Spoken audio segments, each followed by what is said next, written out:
Actually was watching Cromwell, a super old 1970s movie about civil war in England. Anyway, welcome to the yearly Redux copycat infringement of our best friends podcast. Very good friends podcast.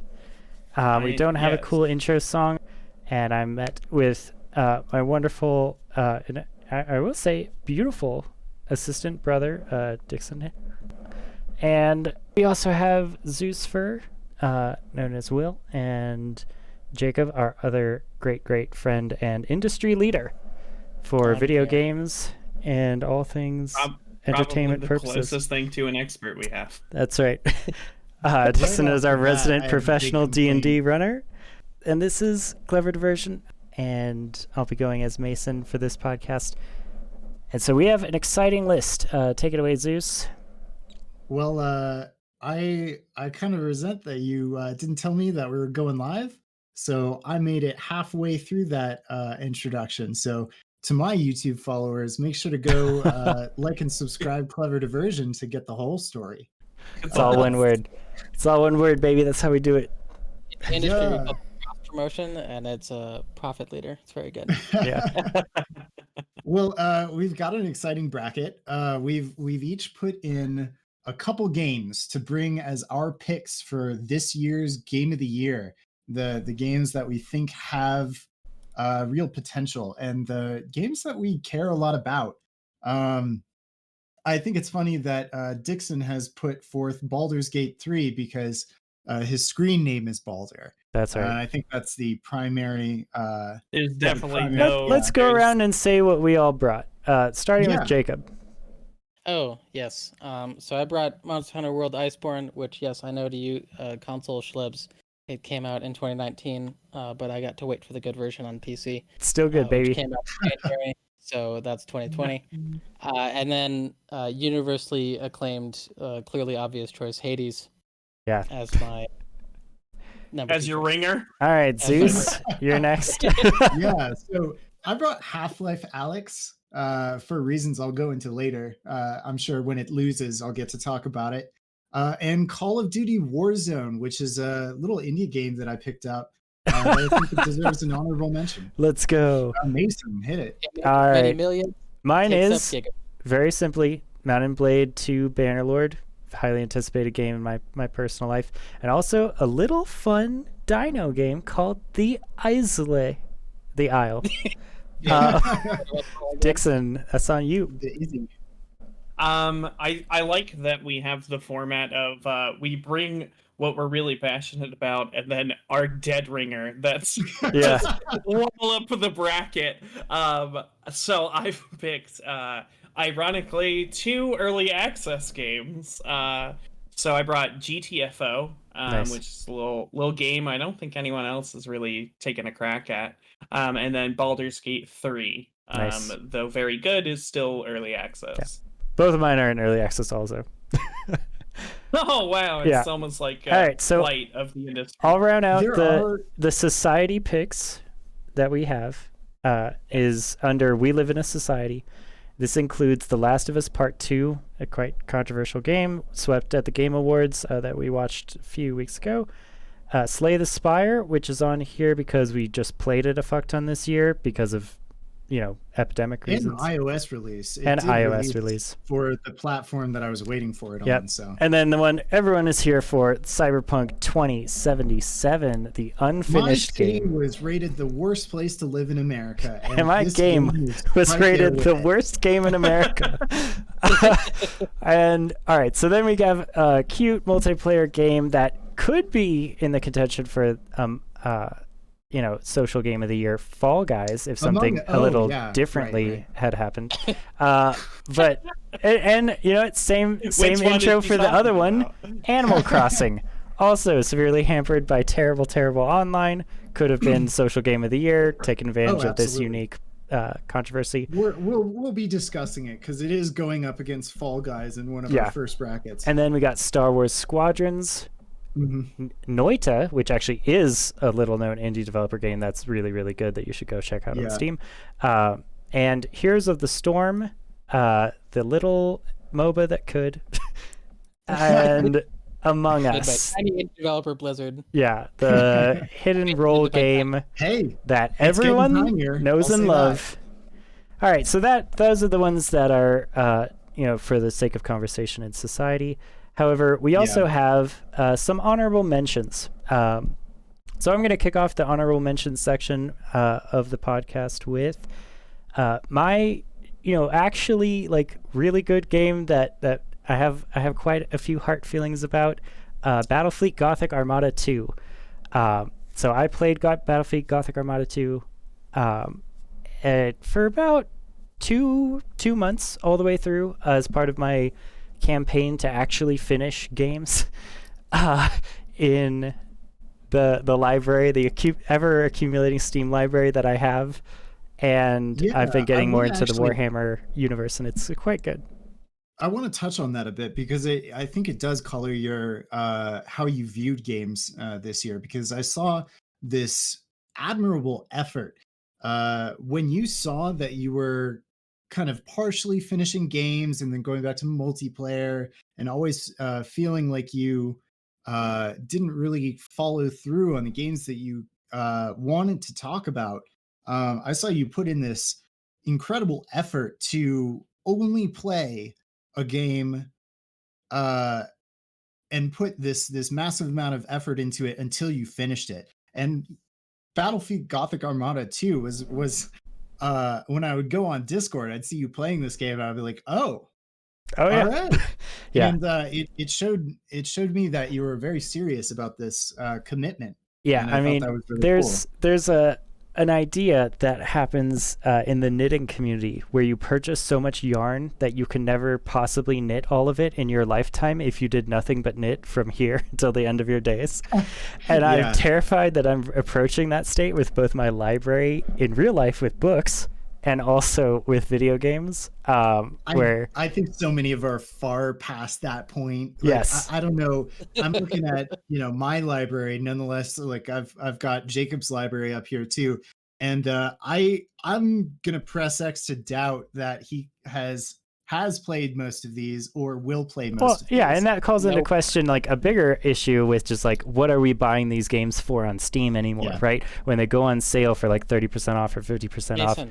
Nathan, we buy them for the status. Exactly. You know this. It's always the clout. Anyway, gamer clout. It's like, look at my Steam library. Yep. Damn breaks her when she sees your Steam library. Anyway, so yes, that's my quick aside. It's a very, very good game. It's a like top-down naval combat thing, which I've been getting more into this year. In real life, learning about naval tactics and World War II battles that America lost, which they don't teach you about that often in American colleges. But we did actually lose quite a lot of them in World War II. Anyway, and the next one is Doom Eternal. Someone who brought Doom Eternal, please talk about it. That's mine. So Doom Eternal, sequel to the critically acclaimed wonderful comeback of the Doom franchise. A bit more controversial this time around, just because the developers saw how people played Doom, i.e. used all the powerful weapons and only those, and didn't use all of the wonderful tools given to them. Right. So they decided that you could literally only play this game and do it well if you used every single tool available to you. Which some people like myself really liked, and I love that it's this beautiful, extremely hardcore dance of using all of your abilities and knowing when to use what gun. Developer kind of forcing you to enjoy their game. Yes, it is a game in which you have to find out how the developer wants you to play it, and then play it that way, which I like doing. But a lot of people hate doing that. Is it the Dark Souls of Doom games? No, Dark Souls has more freedom than Doom Eternal. Yeah. But nevertheless, even though it is slightly more limiting in a lot of ways, and honestly a bit more gamey than I would have liked it, just a few too many kind of arcadey things where Doom actually had that little smattering of realism that I really appreciated with the atmosphere. Doom Eternal kind of did away with a lot of that. But man, nothing feels as good as completing an arena in Doom Eternal like flawlessly. It is a beautiful, beautiful expression of mechanics in video games. And you should all suck it up and play it. All right, I will. It's okay.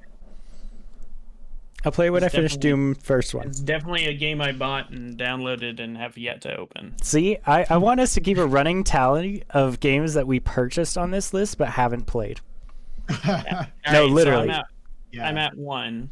So Destiny 2 Beyond Light was a game that I played none of. I have strong feelings about Destiny, but they don't apply to this because I didn't play it. This one's also on me. Destiny 2 Beyond Light. What can I say? It's Destiny. Well, it's basically supposed to be Destiny 3. If you look at it, they chopped out a bunch of the guns that were shit. They chopped out a bunch of the planets that no one went to. Somehow this made people angry. I think my gross oversimplification is what's really going to make people mad about this one. But they brought some new cool story elements. They brought a bunch of sweet new gameplay elements, unless you go into multiplayer, in which case they're significantly less cool, because they're very, very strong. But it's kind of like, as an expansion, it's just Destiny 2 as good as it's ever been, right? Great Nice. atmosphere, great shooting, the story is present, but all the gameplay depth is added and awesome, and I don't feel bad about doing repeated content. Yeah. Because Destiny 2 is fun to play, and Beyond Light is a fun I game to play Destiny in. I think it's very important to like bring up that Destiny 2, while having lots of controversy about like how good or bad it is for the first year especially, I think has done something similar to what Destiny 1 did, which is it does get better the longer you go into it, and that's admirable. That, you know, we've talked about Destiny, I think, quite a lot every year, and it's always a consistently like positive, endless grind experience that does feel good every time, and that's very encouraging to see that Destiny 2 continues to be an industry leader in owning their own damn product, separating from Activision, and 2, keeps putting out their good shooter content, you know, like, and, you know, there's obviously, with every MMO or any project this large, Hearthstone comes to mind right now, is that the internet will always be full of angry people talking about anything, but every time I play Destiny, I have a lot of fun. Yep. And I desperately, desperately want to level up enough that I can go onto some Discord somewhere and play the raid, because I hear it's the best piece of content that any has ever put out. Nice. All right, so mine's the next one. It's World of Warships. The reason that it's on here is because it is literally in every single month of my game journal that I keep. I play World of Warships every month of every year for the past 3 years straight, and it's really, really, it's made a lot of controversial choices, of course, like it's upset lots of people, but they went through a lot of stuff redoing aircraft carriers. They're also looking at implementing submarines. They're not in the game yet because they're not ready, but it is really consistent and fun, and they keep adding new content, and I've played that game basically free for 3 years, huge amounts of hours, and I have a good time exploring it still. You know, I'm one ship away from my Yamato. I did ranked play for the past 3 days straight and got, you know, a premium ship for Christmas. Like, the game can be predatory if you let it be predatory to you. If you don't, and you just play it like in a free-to-play model, it's just fun and consistent, and also I'm really good at it by this point.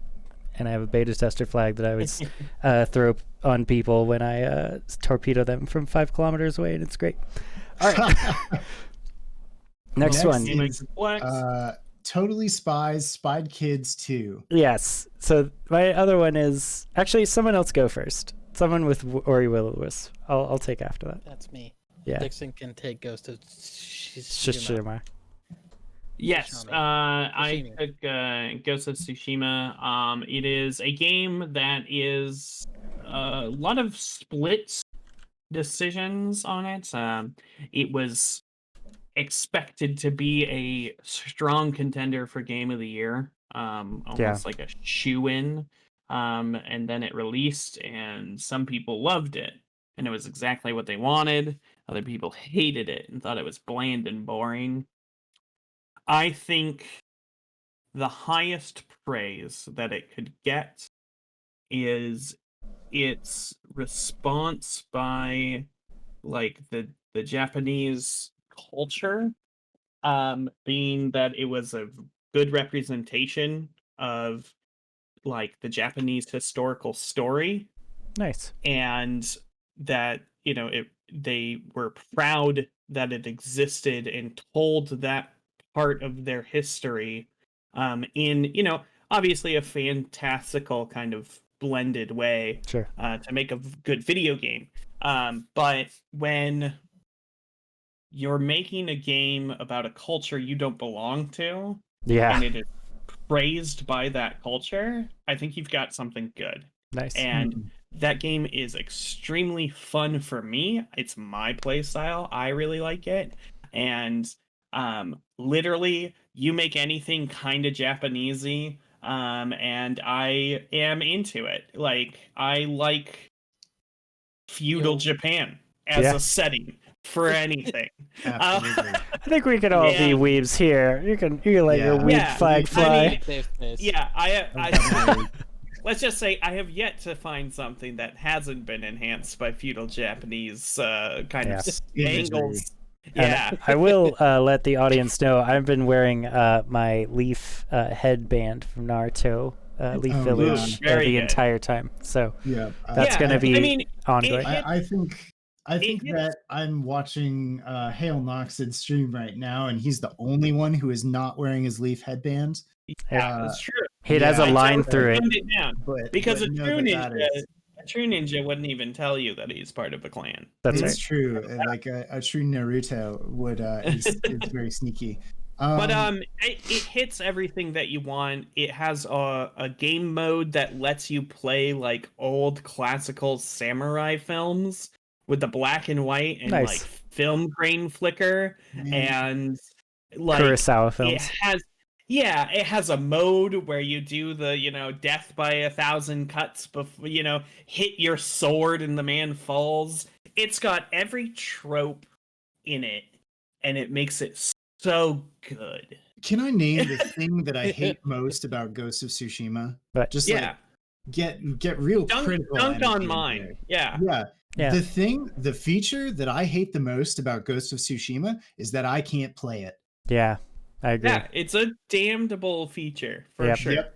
I would love to put it on computer. Ghost of Put Tsushima it on PC. Is currently and they can't do for that, the foreseeable future. Is even PlayStation down to 4. How it was coded was specifically to be on PlayStation. Yeah.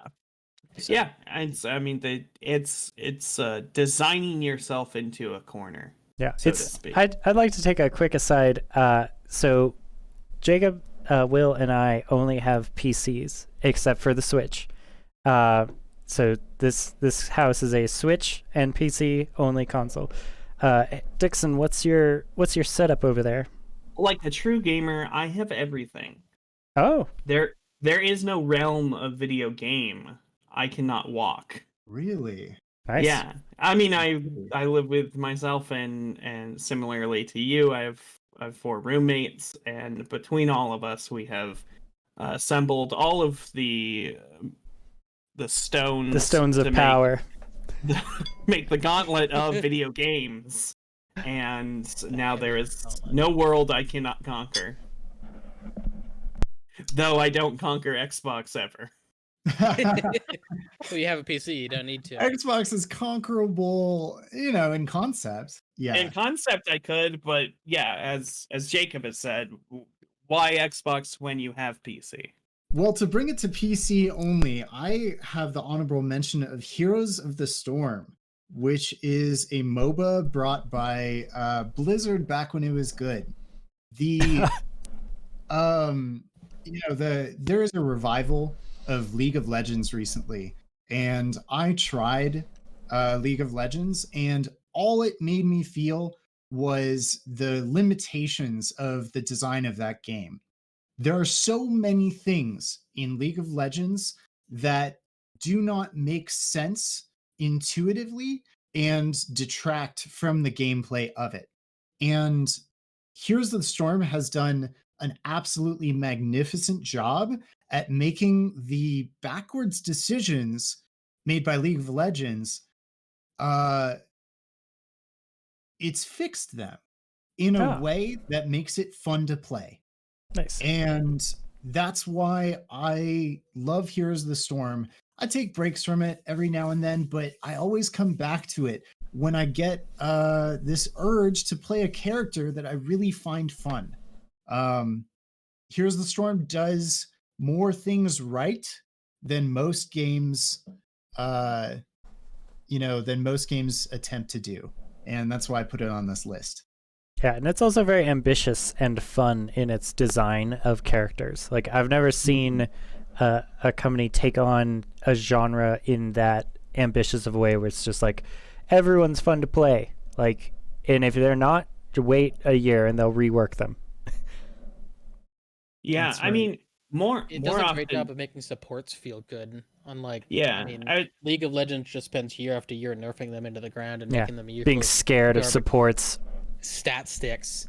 And I was gonna say, more than wait a year, they will delay release. I mean, they are kind of perfectionists in I mean, not that everything every champ they release is perfect, but they are not willing to release a broken character until it is fixed.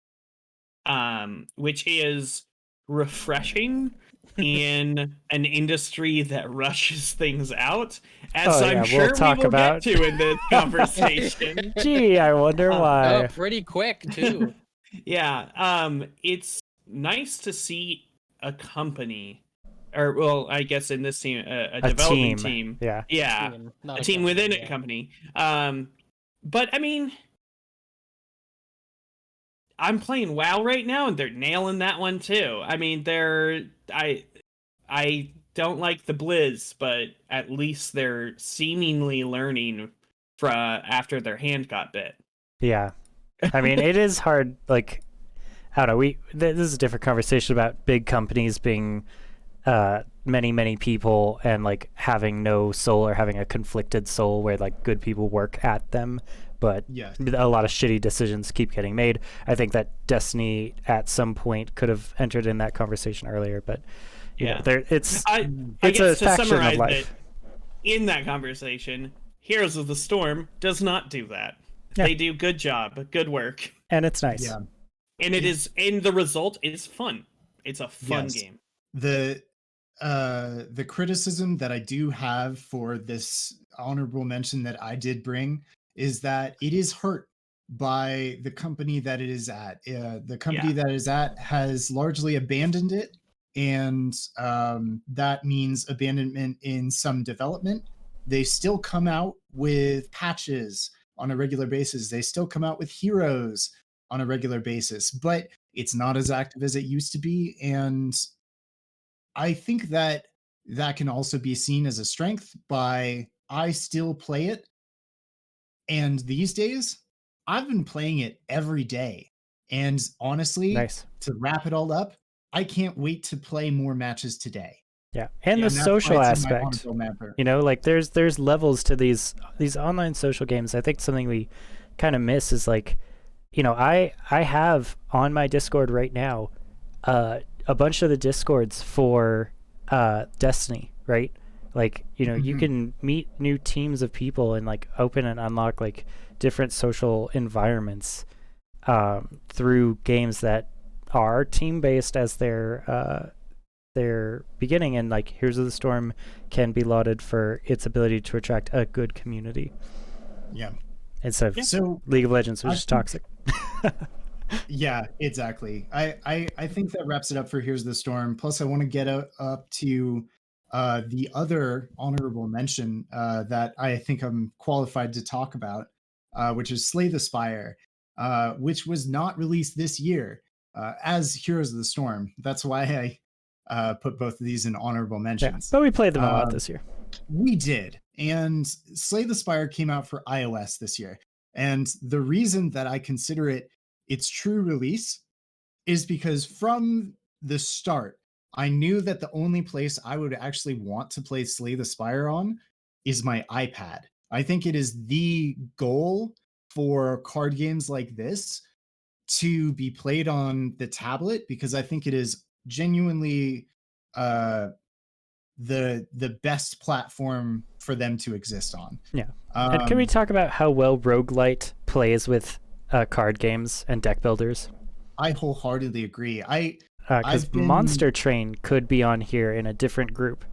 I wholeheartedly agree. Honestly, I'm doing the same thing for Monster Train, which is another deck builder roguelike, which is not out for my tablet, which is not out for a platform that I would actually enjoy playing it on. All of these, so the things that make a good mobile game are this. You need to be able to drop it at any point. If your attention is torn away for any reason, it needs to not impact the game at all.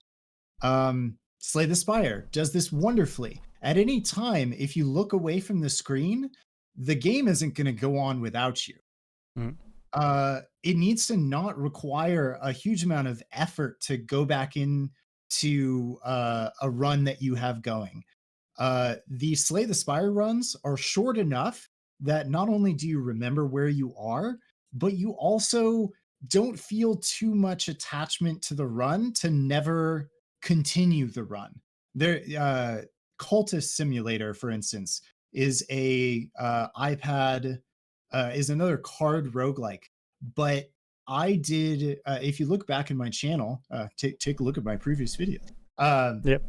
If you look back in my channel, I did a Let's Play of one run of Cultist Simulator. I thought it would be a one episode thing. That run went on for at least 10 to 15 hours. And I did not finish the run. This made it so that if I ever want to go back to that, I'm going to have a lot of stress to make sure I do things right, that I remember stuff. You know, I feel like I have to take notes on that game in order to, continue at a later date. That's bad for a mobile game. Definitely. Slay the Spire is good for mobile because you don't feel bad for even abandoning a run. And that's very why accessible, very great. Spire. It's well designed. It's what I want out of a deck builder. It has variety in its gameplay, and it makes me want to play more. All right, so yeah, I think it's like a game that's helping define the parameters of what is good within its own genre. Yeah. Oh yeah. Definitely a modern game.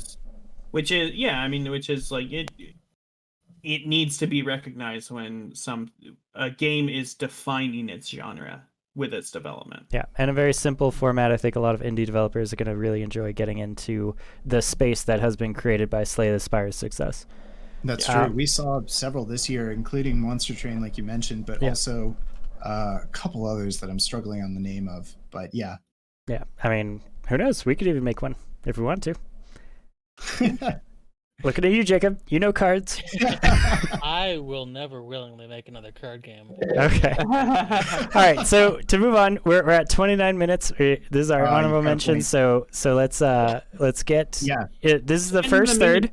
No. This is actually exactly on topic. We're just gonna blitz through these next ones. Total War Warhammer 2 is a lovingly recreated homage to the Total War franchise and got me into Warhammer wholesale, which I say with actually quite a lot of pride now that I've known quite a lot about it. And it's just really beautiful. It's the only game of its type that's trying to do what it's trying to do. I mean, not the only one, but the most successful one. And it keeps on having updates, and those updates keep on being really good for the PvP multiplayer community. It's still one of my favorite communities. Like, I'm part of many of their Discords, and some of the only like parasocial relationships I've had are through these the people keeping the Total War multiplayer community alive. through the only place that's viable right now, which is Warhammer 2. They recently released a Christmas update that's fantastic, completely reworked Wood Elves and Skaven, and I don't know, it's really, really, really great, and I hope to eventually get up the courage to be one of those streamers and put some of the Warhammer content on my Twitch channel. But yeah, that does it for me. It's really great if you love Warhammer, or interested in Total War at all, or just online multiplayer RTS games. I think it's one of the best. It's definitely, and it's cheap. And the third one is coming out, should be next year. So looking forward to that. Nice. Yep, last one on the list, Ori and the Will of the Wisps, sequel to critically acclaimed darling, the other Ori game. Yeah. Ori and the Blind Forest. And make me cry like a little child. Yeah, make you cry like a little child. Ori and the Will of the Wisps is a beautiful game in every single aspect of everything that it does. The gameplay is beautiful. The art is the most beautiful thing I've ever seen put on a screen. What that company has managed to do with merging 2D and 3D art in a dynamic mobile way is shocking and inspirational. And anyone who is interested at all in interactive art should check it out for that reason alone. Just to look at the backgrounds. Also, the soundtrack is dope, and the story is cute. Yeah, I think in another list, cute. If I had played Ori Will of the Wisps, I would be bringing this as my game of the year, because it's the new Hollow Knight, and it's genre defining. It is taken. Yeah. In recent memory, it is the best feeling game to play. I mean, I can't quite describe it, but the tactile sensation of playing that game is endorphin inducing alone. It's the acceleration of the spring good. Off of his initial hop. When he jumps up in the air, it's fast at the beginning and then it slows down for you. And it's yes. Feels good. He's a little spring. He's a spring made of light. As Jacob mentioned, everything else about it is equally, if not above that level of pleasure.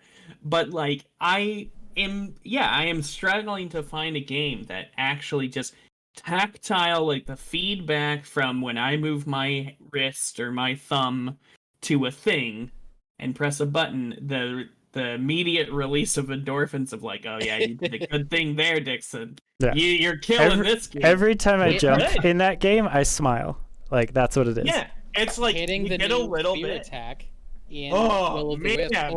Oh, it feels so good. If you play Devil May Cry and you get good at it, you feel stylish, right? You get good at it, you feel like a badass. You got the leather coat on. Will make you feel graceful. Yeah, or you get a kill in Halo 2 with a plasma sword, that release when it connects perfectly. You know what it is? All the time. It's the feelings that make you move the controller with your hand when you're going left and right. You start to feel like a dancer with the controller. It's very good. I also agree. It's Jacob's pick, but I also would mention this. Oh, yeah. It's a very good choice. All right. Well, I think that rounds it out. All right. Yeah, we're actually exactly on time. So Zeus, take us into our first round. Okay, so our first round, let me expand this so the chat can see it a little better. Our first round, so let me preface our first rounds because these are the easy picks. We tried to put together some knock 'em out of the parks here so that we can really give a eulogy to... They're seated appropriately, like high school basketball. Yeah. We're going to get rid of the bad teams one first. Is Cyberpunk 2077, which was one of our society picks. It had to be talked about versus Mountain Blade 2. Yes, Bannerlord. that's my pick. So I'll just talk a little bit about Mountain Blade 2. It's not a finished game yet, but it also isn't a finished game yet. Exactly. Cyberpunk 2077. So I have some experience with Mountain Blade, and I'm still playing the save file where it gave me unlimited gold. Amazing. And I have Wow. I have like billions of gold in that run. Yeah. And I was like, oh, this is a bug. Maybe I should start a new game. Or Yeah. I What could if I profit didn't? from all of this buggery that's happening. So That's it's right. important to note this game also, to counter, recency bias. We're talking about a game that came out literally like a week ago with Cyberpunk 2077. And Mount and Blade came out in April or perhaps in March. I took a week of vacation off from work so that I could play this game, and like it delivered that binge quality for me. I've been a big fan of Mount and Blade series, as has Dixon for quite a while, and it has so much potential. But again, it's not finished, so we'll save it to talk about later. I'm sure it'll have a rough future ahead of itself. I mean, yeah, like the theme amongst these difficult brackets is we know we're going to be talking about Mount and Blade 2 because Cyberpunk is going to die here. Yeah, let's talk about that. Let's get it. Like What eulogy can you offer? So I agree that it is not a finished game. However, there's more to it than that I'd like to cover. In short, Cyberpunk can have a lot of patches to improve its bugginess, but it can never have a patch that will give it a soul. Yeah. So Mason, you played a lot of Breath of the Wild this year, which Yes. we're sad we couldn't add that to its list since it wasn't, it's a years old game at this point. And 3 years. But I wanted to highlight something, a feeling you got from this open world game, which was, let's say you had a goal in the game. You had to go to this mountain. You had to meet this character. In Breath of the Wild, you would travel in this world and you would see something off to your left, and it would make you want to drop everything you were doing just to find out what that was. You got this cohesive feeling that you had not seen everything the game had to offer yet. Oh, yeah. Cyberpunk 2077 does not give that feeling. Ever? Not so far for me. I feel like how many hours are you in? I am, I think, 6 hours in. Oof. And so far, I have not been surprised by any of the mechanics. I've looked through the skill tree. Have you been surprised by some of the bugs? Oh yes, obviously. Those are the things that are surprising in this game. It's sad to say that the Surprised bugs, for all the wrong reasons. it's sad to say that the bugs in this game may be its saving grace because they're some of the most interesting things that happen. Oh, that's sad. Really, Fallout 76. I do want to rescind in a that. game. I want to rescind that a little bit because the main storyline is fantastic. There are memorable moments. There are good characters that you want to interact more with and that you grow this affinity for. And then there's the open world, which is just so empty and so pointless. And the gameplay, you can make of it what you will, but when I went into Cyberpunk, I was excited to see perks like something I loved in the concept art was all of their jackets had these blocks, these cylinders on their shoulders. I was excited to learn about what those were in the world. And I was expecting CD Projekt Red to come out with this full world that had this excitement to explain to you concepts that they were excited to convey. Yeah. None how of that things came how through. things work technically and physically in the space in a futuristic world that's like has some degree of realism on it, like the grit that we've come to associate with post 2000s work of like it's Batman but it's realistic because he's using actual stuff, and that's just wholly missing. I'm gonna hum it. I disagree with you, Will, for all of the opposite reasons. Really? Please. I think that the gameplay, though buggy, but I've played Bethesda games. I'm used to buggy gameplay. Sure. You go to Skyrim, it's still buggy. Yeah. And people don't yell at that game. at Yell least at that game. yeah, at least CD Projekt Red is like active. They released a 15 gig patch yesterday or like the day before. Like they're working on that game. I don't think, unfortunately for that team, I don't think they're done with crunch. I think they're still doing crunch. I agree. Yeah, Which I would like to bring sucks. that up when you're done. Yeah, could you imagine releasing your game and still having crunch? That would be the worst. But the gameplay is so good. Really? I have described it in the past to other people. It is a good Fallout. It's a Fallout game that feels good to shoot in, where you don't need a VAT system, and it plays more like Battlefield than Fallout, I guess, but everything else about it makes it brings back that Fallout vibe. And the story, I think, is okay. I think it's pretty good. Really? Okay. I don't think it's fantastic. And this is an opinion that is formed after discovering that they changed it a lot from when they first teased it to release. They Okay. like cut a bunch of stuff, reworked it. I think Johnny Silverhand was supposed to be dead and just dead, and they reworked a lot of it. So Huh. and so because No spoilers, by the way. Right. We want to respect people who Yeah. are still gonna Yeah, play it's it. still But, very recent. But I didn't know that he wasn't dead. well, he Like he That's- wasn't even a head ghost dead. yeah, right. I mean that's but that's the he thing. wasn't supposed. He was supposed to be like a person you met once, where as opposed to what it is in the story now. Interesting. Okay. And they had Keanu, and Keanu started really liking the project and wanting to be involved with it more and more, that it affected the way they wrote the story. Oh, wow. So it's one of those things. I don't think it's bad, but it's definitely been influenced by outside sources, which I think in a creative process hinders rather than frees.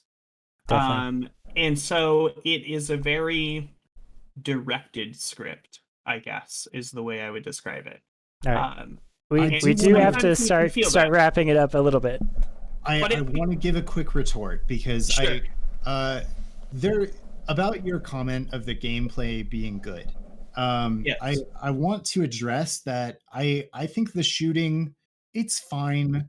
Like I don't. It's think nothing to that- write home about, but it's. I don't it's think okay. that aiming and pulling a trigger can be considered, even if it feels good to do that, can be considered innovative gameplay or even worthwhile gameplay when it comes down to Ooh, I like and could go hear into me out, that, hear me but out. I will not. That's not what I come to Cyberpunk for. It's not what I come to Skyrim for. It's not what I come to Fallout for. These are role-playing games. And Okay, yeah. this would be a fantastic role-playing game if I wanted to play the role of someone who shot everybody. Yeah. What I expected from this game was something More a of little a more like choice. Dishonored, Yeah. where the achievements that you got and the things that you were able to do and the surprises of what you were able to achieve came across in skill trees and came across in meaningful choices in combat. Yeah, like how to innovatively take down a Far Cry outpost remember- in your own yeah. way. There were surprises in Dishonored, which I never finished. I was surprised every time I got a new ability, a new thing that I was allowed to do in this game. I was surprised and excited. The skill tree for Cyberpunk 2077 has skills like increase the time that you have to do this puzzle. You walk slightly faster. Your guns reload faster. There are all these just cookie cutter boring Yeah, perks. the worst. Just so boring. I looked through the perk tree looking for what I wanted to work towards, and usually in good games, I am torn. I'm like, oh, that sounds cool, but this sounds cool as well. Like Borderlands. Borderlands skill tree is great. Things. I did not get that in Cyberpunk. The only perk that I got that I thought was like exciting to get was the one where it automatically breaks down junk in your inventory. Arguably one of the most boring perks you can get because it takes away a quote unquote gameplay mechanic of inventory management. Wow. That's the most exciting piece I've had for this game is a perk that made me have to do my least favorite part less. All right, so thank you, Mount and Blade Bannerlord 2. You will be advancing to your imminent demise with Hades. Next is The Last of Us Part 2 and Dixon's GTFO. Dixon, would you like to talk about that? GTFO is the first game I've played that... Do you remember that feeling you had right when Xbox Live came out? Yes. That you were gonna talk like a tac squad with your boys, with the homies, in a shooter. Before it was cliche by Call of Duty. So GTFO released with a teaser trailer of, the scripted gameplay that a lot of first-person shooters have, where it's like, all right, breaching, blah blah blah, da da da. All right, check our flanks, blah blah blah. Sorry, really quick aside. Will, what was that? The really bad multiplayer shooter that had that gamer girl in it, with the drone. That was like Overwatch.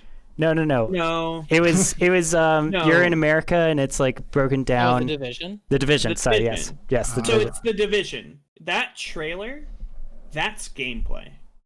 I could not believe. I thought it was a fluke. The first game that I went into, and people are literally hushed and whispering to each other. So, okay.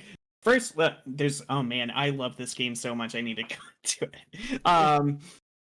The whole community is driven by Discord, which is super unique. Huh. It was released with its own Discord server, specifically for you finding people, putting it into, finding a lobby, and then you would find the lobby in Discord and everyone would get in chat. So that was there because they hadn't yet built like an in-game chat, voice chat kind of thing. Mm-hmm. So everyone's in Discord. The game play is intense enough that when you're sneaking, you have to have your lights off and you have your melee weapon out because ammo is so precious in that game that you have to stealth kill people as much as you can. And when you're doing that, someone is counting down to make sure that you do a coordinated melee attack on an enemy in a hushed whisper.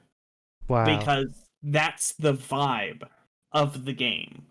It seems like amazing. One of those games that makes you go into serious mode and like kind of resist there being a meta. See, that's a role-playing game, right? Through its atmosphere, it makes you... But it is. Well, that's the thing, is its atmosphere makes you be that person. Yeah. It is... Oh, man, it is so good. But anyways, so it is the first game that I've had where there was preparation before you go into the next room, and when it hits the shit, people aren't just cussing you, they're not yelling at you for making a mistake. They're like reacting like if things went to shit. They're trying in a yelled voice, like, machine guns on the left, you frag the main door. Oh god, it sounds like someone who's getting overwhelmed by the flood. Because that's what's happening. And is still trying to actually make it through. Right. Rather than like, oh, you fucked up the breach. What the fuck, dude? All right, well, just wipe it. We'll just do it over. It's so good.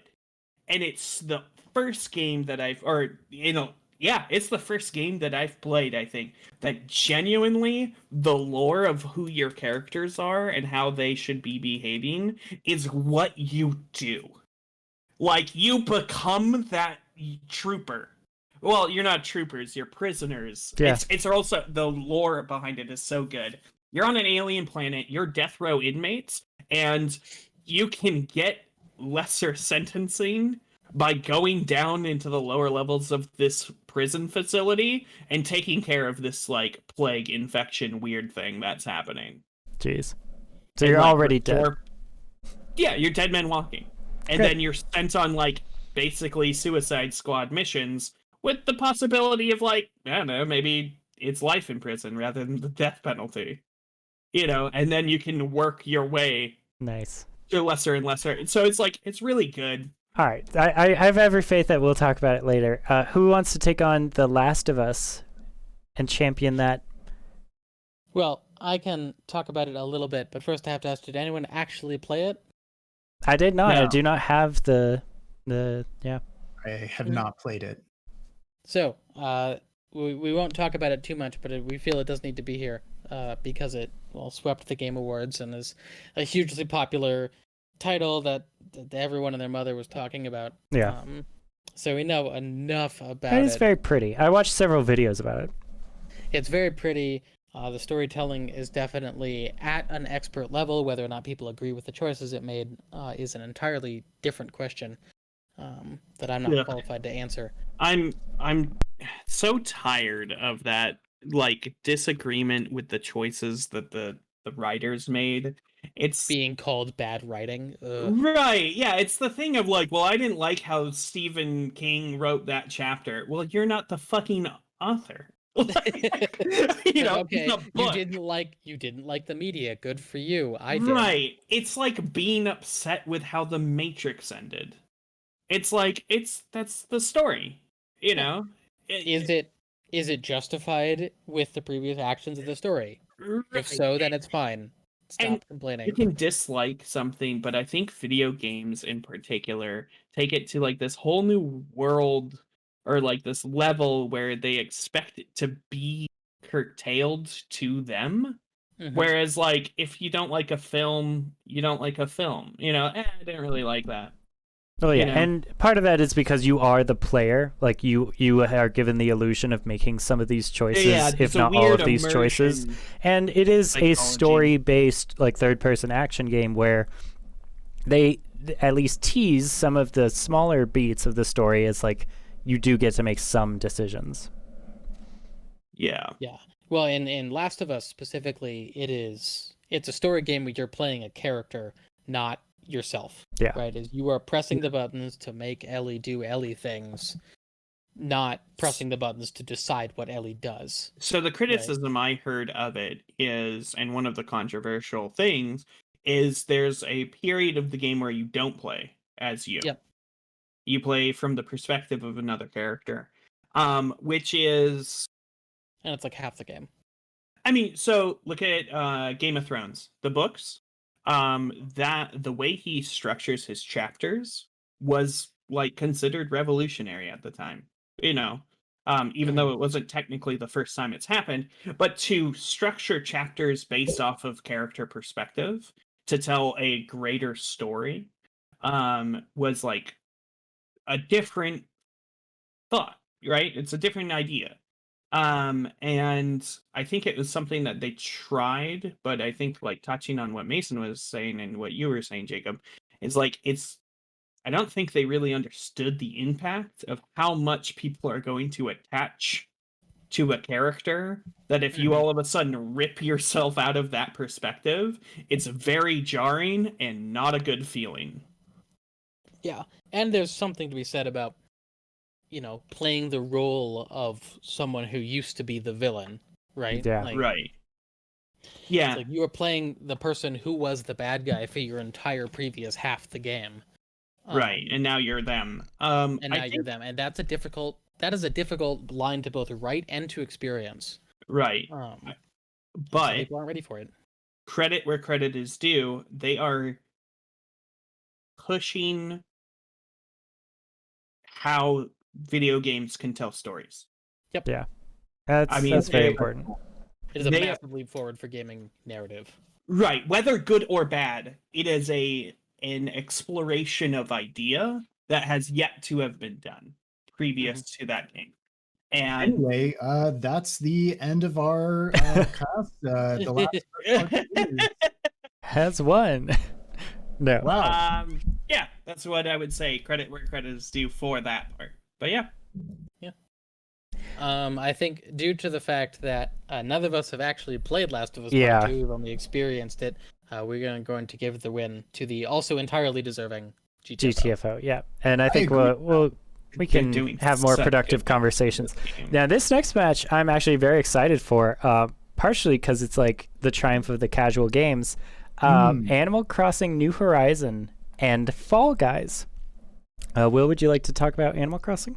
Sure. I mean, I think that Animal Crossing came at just the right time. Now, Right game, right moment. yeah, just Almost 2020, too right of the time. Seriously. Coincidence? Yep. Yeah. Coincidence? No, I It just think not. shows. It just shows that girl. Who is it? Isabel behind the counter, like mixing up some like test tubes. Yeah.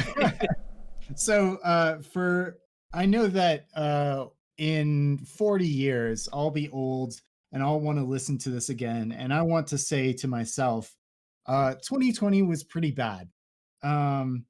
Yeah. And Could have gone better. I hope that society has learned a lot from this year, like how online multiplayer needs to be smooth in order for a game to succeed, and Yeah. also, some other stuff. So, And also how pretty if you flowers allow can be me- when you arrange them. If you Mhm. allow me to dunk here, Will, please, I don't think New Horizons is what it is called.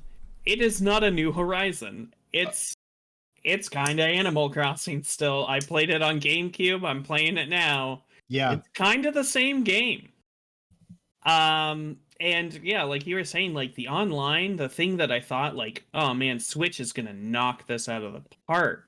Where like, I'll be able to play with anyone, literally anyone, and do Go to stuff. anyone's But, island. I mean, you get connected, and then there's just not anything to do.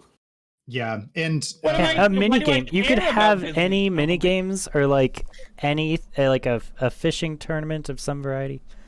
sure. Yeah. I'd like to address the part where you said you get connected, and I'd like to kind of go back on that because it's Yeah. not a guarantee you get connected. Press Yeah. X to doubt. Yeah. Wow. I mean, yeah. Um, So, I mean, it's yeah. don't get me wrong, lovely game, fun to play. I I think I should do a quick summary of my thoughts before we dunk on it too much.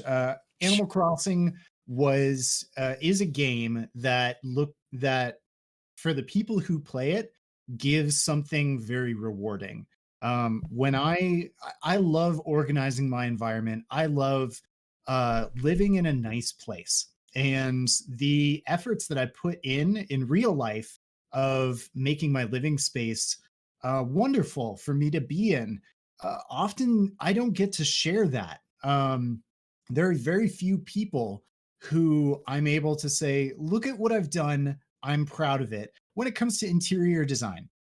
So to have a game that allows me to showcase this in a gamified fashion and really kind of fall in love with my environment and shape it in ways that I don't have the ability to do in real life lets me create these grand experiences for myself and for my friends. And I think that's where Animal Crossing thrives even without the pandemic. Yeah. It's yeah. definitely an interior design and creative space expression simulator that I think is very welcome and fun. But again, as to Dixon's point earlier, that always was Animal Crossing. That's right. right. It's always been that. And I mean, it's a game that if I had to sum it up in like one word, it would basically be peaceful, right? Yeah. Like as Right. far as I can tell, it is a game that's specifically designed to relax you. That's when what the you're game playing it. is. Like the Animal Crossing's always been that. And it's Mhm. just it's a thing that it does it very well. It does its thing very well. But yeah, And I was it's- hoping that the new one would bring in some kind of more Well, social. I mean, I'll also say it's a game about getting 50,000 bells to give to that fucking raccoon so I could move my museum one space over to the right.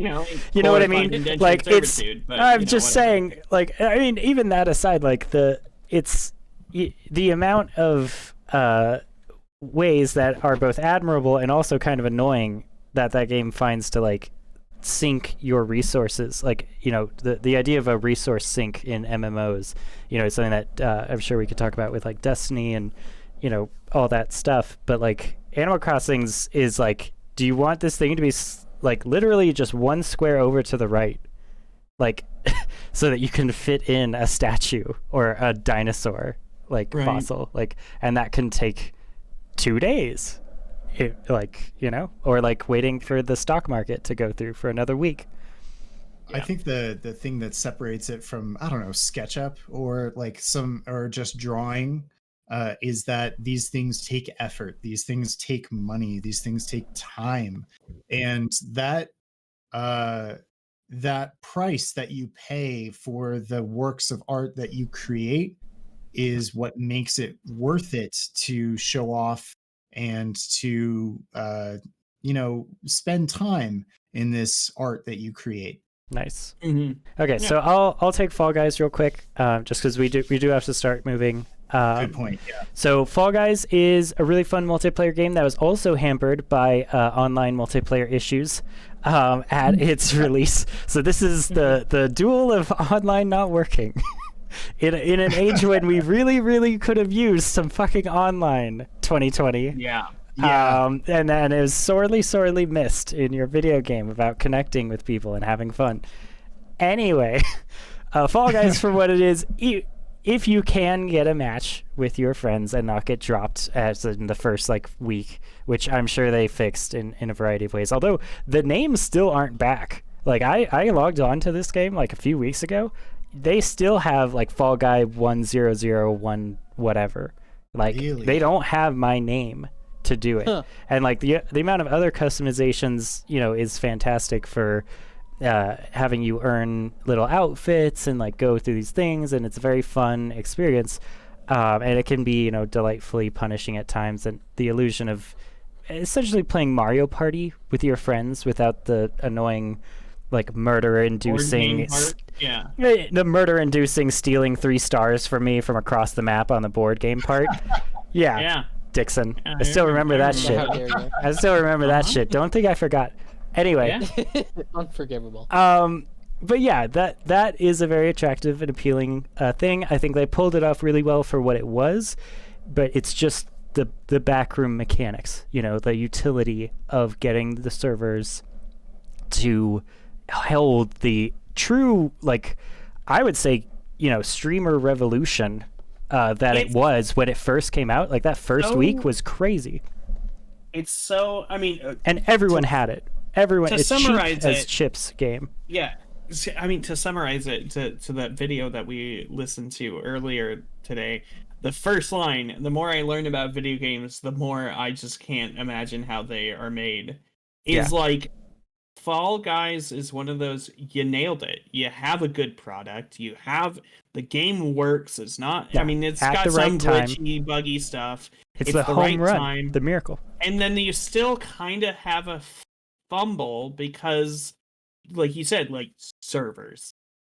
Yeah. You know, like and how many people hardware. got it. It was so cheap and easy to gift to your friends, one of and it those was things, like, it was a joyful experience, and then it didn't work. It sucks so bad how many different ways a thing can fail. That, like, I see a lot of criticisms of video games, especially this year, where it seems like a very kind of hypercritical year in video games. Because we needed it. And yeah, I think, like, you know, the disappointments are highlighted and more disappointing because a lot of people were relying on those games to kind of get them through a lot of this. And when they failed big. Well, and we just wanted it so bad, and we thought that it could save us. You know, like Fall but I Guys. hear a lot of criticisms, and I don't think they're valid. It's like, dude, these are. But I mean, I also think of games as works of art, you know, in a lot of ways. Even goofy games like Fall Guys. Yeah. I mean, it's still an art piece that you get to participate and bring friends with. Like, Well, I mean, we pay for it. It's a product also. I was gonna say, like, you don't criticize an artist for their color palette that you choose, but I guess some people do. Well, you do when you're buying it. I'll just say that, right? So that's the thing is, like, we purchased don't Fall Guys buy for that it. first week. Well, you don't Yeah. know. We bought it like day one because it was a Well, huge phenomenon, it's revolution. it's It's buying, with Cyberpunk, right? We 3 people in this call own Cyberpunk right now, right? So we are so comfortable being very, very critical of Cyberpunk for not delivering on its stuff. But Fall Guys, because it's cute and cheerful and a smaller team, we are in some ways more willing to forgive it. And it does work for the Yeah. most part now, but I sure would like my fucking screen name to be under my character when I stream it. I am Yeah. honestly a little surprised to hear you guys talking about so many like multiplayer and server issues with Fall Guys, because I'm not sure I experienced those to the same extent. Like The first I week, never really we had a dropped problem 3 with it. times. Zeus? Okay, The first You week know what? and that's when we all were excited to play it, right? That's the true, thing that's is there was a huge revolution in the culture. Everyone was streaming it. We wanted to participate, get that first crown. I remember me and Gus and you were talking about like the race to get our first crown, right? that's right. And Yeah. I got dropped from 3 of those matches that day. I want to note Jacob did win that race. Good job, Jacob. Good job, Jake. Thank you. God. All right, so we do have to clean it up. I am forever- Do we Yeah, actually I mean- know? Because I think it should be Animal Crossing. I want to hear people's reads on this. Animal Crossing. I think Fallout. I think Fall Guys gets it. I think Fall Guys is a better game. Oh, It has wow. more, like, yeah, it has like hardware, like technical issues, background issues, but I think substance wise, I mean, Fall Guys, the amount that I did play it, is a lot of fun. It's a lot of fun, but With I think my Animal friend. Crossing is offering more. Or sorry, Hey, all right, Will, what do you think? What do you think? Fall Guys right now. I'm struggling because Animal Crossing is good, but I think I also have to go with Fall Guys for this one just because of my affinity for battle royales and like It is a No, battle so I royale, would- isn't it? yeah, It's a distilled is. battle royale. to take my stance, I would look at this as 2 social games that had Yeah. shortcomings, hardware shortcomings. I Jacob, think Fall Guys Jacob is brings on- people together better. Yeah, all right, Jacob, what do you think? I am thinking. All right. I mean, on one hand, you have Animal Crossing, which is like for a lot of people that interactive meditative experience Definitely. that they absolutely needed. Right. Yeah. And Fall Like, Guys is the opposite. And of it's that. charming. Fall Guys is the, And Fall it's Guys is the like opposite of that. let me I wanna because bring I'm No, no. losing. Let me make my one argument while you're still deciding. Animal Crossing is part of this huge, massive like movement online, also, of like this kind of meta community, right? It's not just about playing the game; it's about sharing the game on social media. It's about like this community organization that's international. It's a great gonna game bring to up- play with your girlfriend. Yeah, I was going to Mason, bring up my DM, who's like a 45-year-old woman, who has some 700 hours in God. Animal Crossing New God. Horizons. My mom because- plays Animal Crossing. Right, It's exactly. the only game she Um, plays. And it brings a lot of new people to the gaming sphere. Fall Guys, for all of its strengths, and it does have them, right? Like a Yeah. non-violent mini game based battle royale Or it with could be a little violent. adorable characters. Like that's great. Yeah, It's pretty a good. great exploration of like what non-violence can mean for a video game. I mean, I held Basically, someone off a like- cliff as they struggled. Right, and sometimes we shove people off cliffs, but it's off cliffs into slime and not shooting them with a gun, right? Fair. Like, Or into lava, even. or into lava. Good point.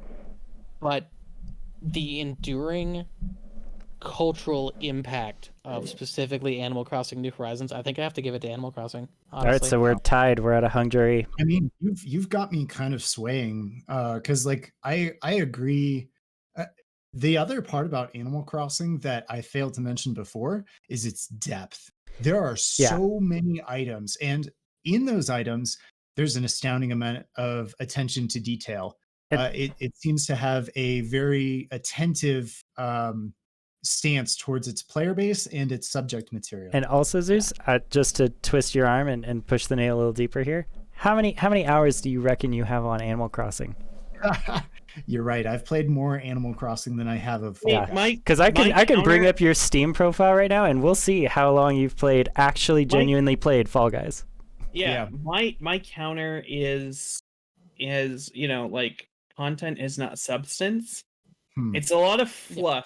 In my opinion, Animal Crossing is a lot of fluff, not a lot of substance.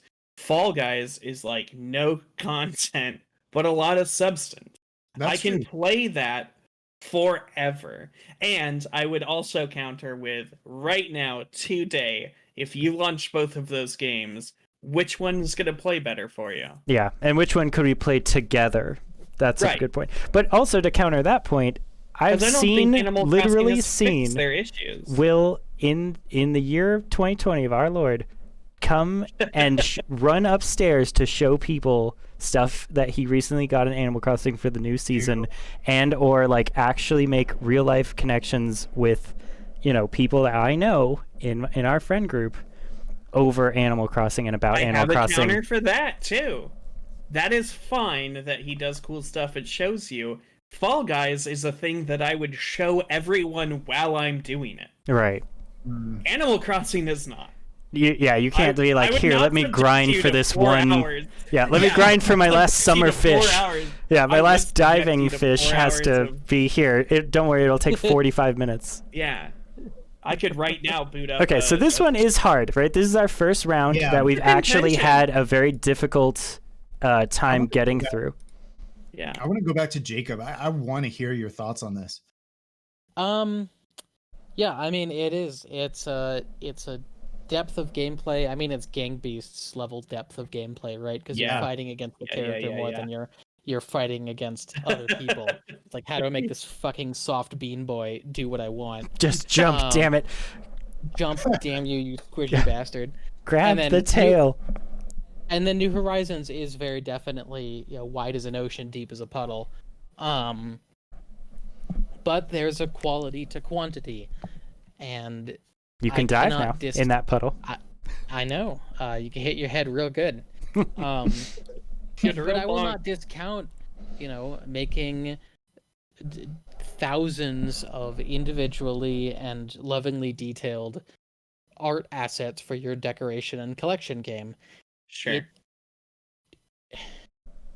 Yeah, it's also big company versus indie developer. It is big company versus indie developer, but I think it's going to come down to how well does each game deliver on its promise. Good point.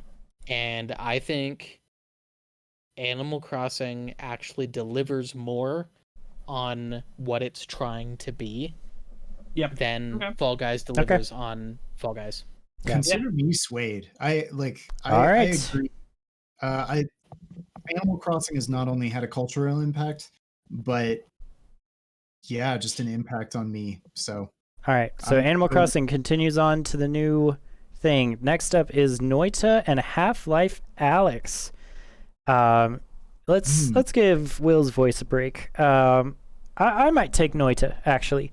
I've found some really great online social connections on the great Twitch streaming service that we're on right now over Noita. And also, I did a stream on Noita reading out the actual Hermetic Alchemist occult references that are in this game, which I was extremely pleased to find. Just for anyone who doesn't know, Noita is a kind of, I guess, 2D dungeon-esque crawler, I guess, where you just go down a series of tunnels, and it's very, very difficult.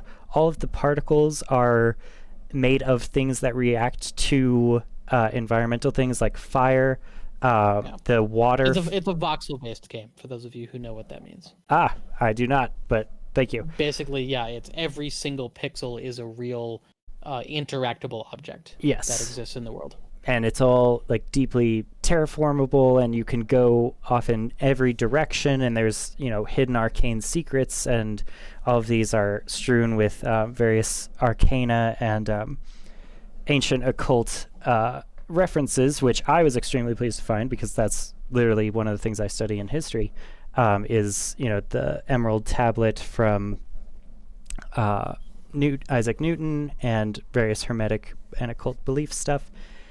It's extremely engaging and fun. It's very difficult. I confess I have not beaten the game. I don't even know what beating the game would look like in a game like this. But each one of the spells is super customizable with your wand, and you can create chains of spells or completely unique spell effects that you can mix and match in infinite variety of ways and just break the game. It's a game that asks you to break it wide open, and it's difficult enough to force you to do that. It's so fun. It's a roguelite. Roguelike, I think. I don't think there's actually progression outside of the knowledge. There is some light progression. Okay, so there's some light progression. New spells that drop. Right, yeah. But lots of it is just like you knowing what to do and discovering in this world, and it does give you that feeling of like actually being a wizard in this wide, arcane, twisted world and having to experiment and figure it out. It is the closest to a roguelike that we've seen in a long time. And so, yeah, it's really, really fun and engaging. You can set everything on fire. It's fantastic. It's just so... I love going in there and literally just, like, thinking through the steps of how I can, like, pour alcohol down into this puddle so that I can set it on fire so I can lure these enemies into this alcohol fire now. And then you take an empty bottle and fill it up with whatever is around you in your environment and carry that with you for the rest of the game. It's extremely engaging. 10 out of 10 would light myself on fire again. Yeah. Also, very cheap. Also an indie game released recently. I'd say a triumph of the early access system. And yeah, now kick it over to Half-Life Alyx. Wow. Yeah. I mean, okay, I should preface that Half-Life Alyx was the first game that I wrote down as one of the most important games of this year. And one of the reasons I did that is I don't think that it got near the attention that it should have. Valve has always had a penchant for showing the gaming realm what games should be like. Half-Life 2 defined narrative-based single-player games until, long after today.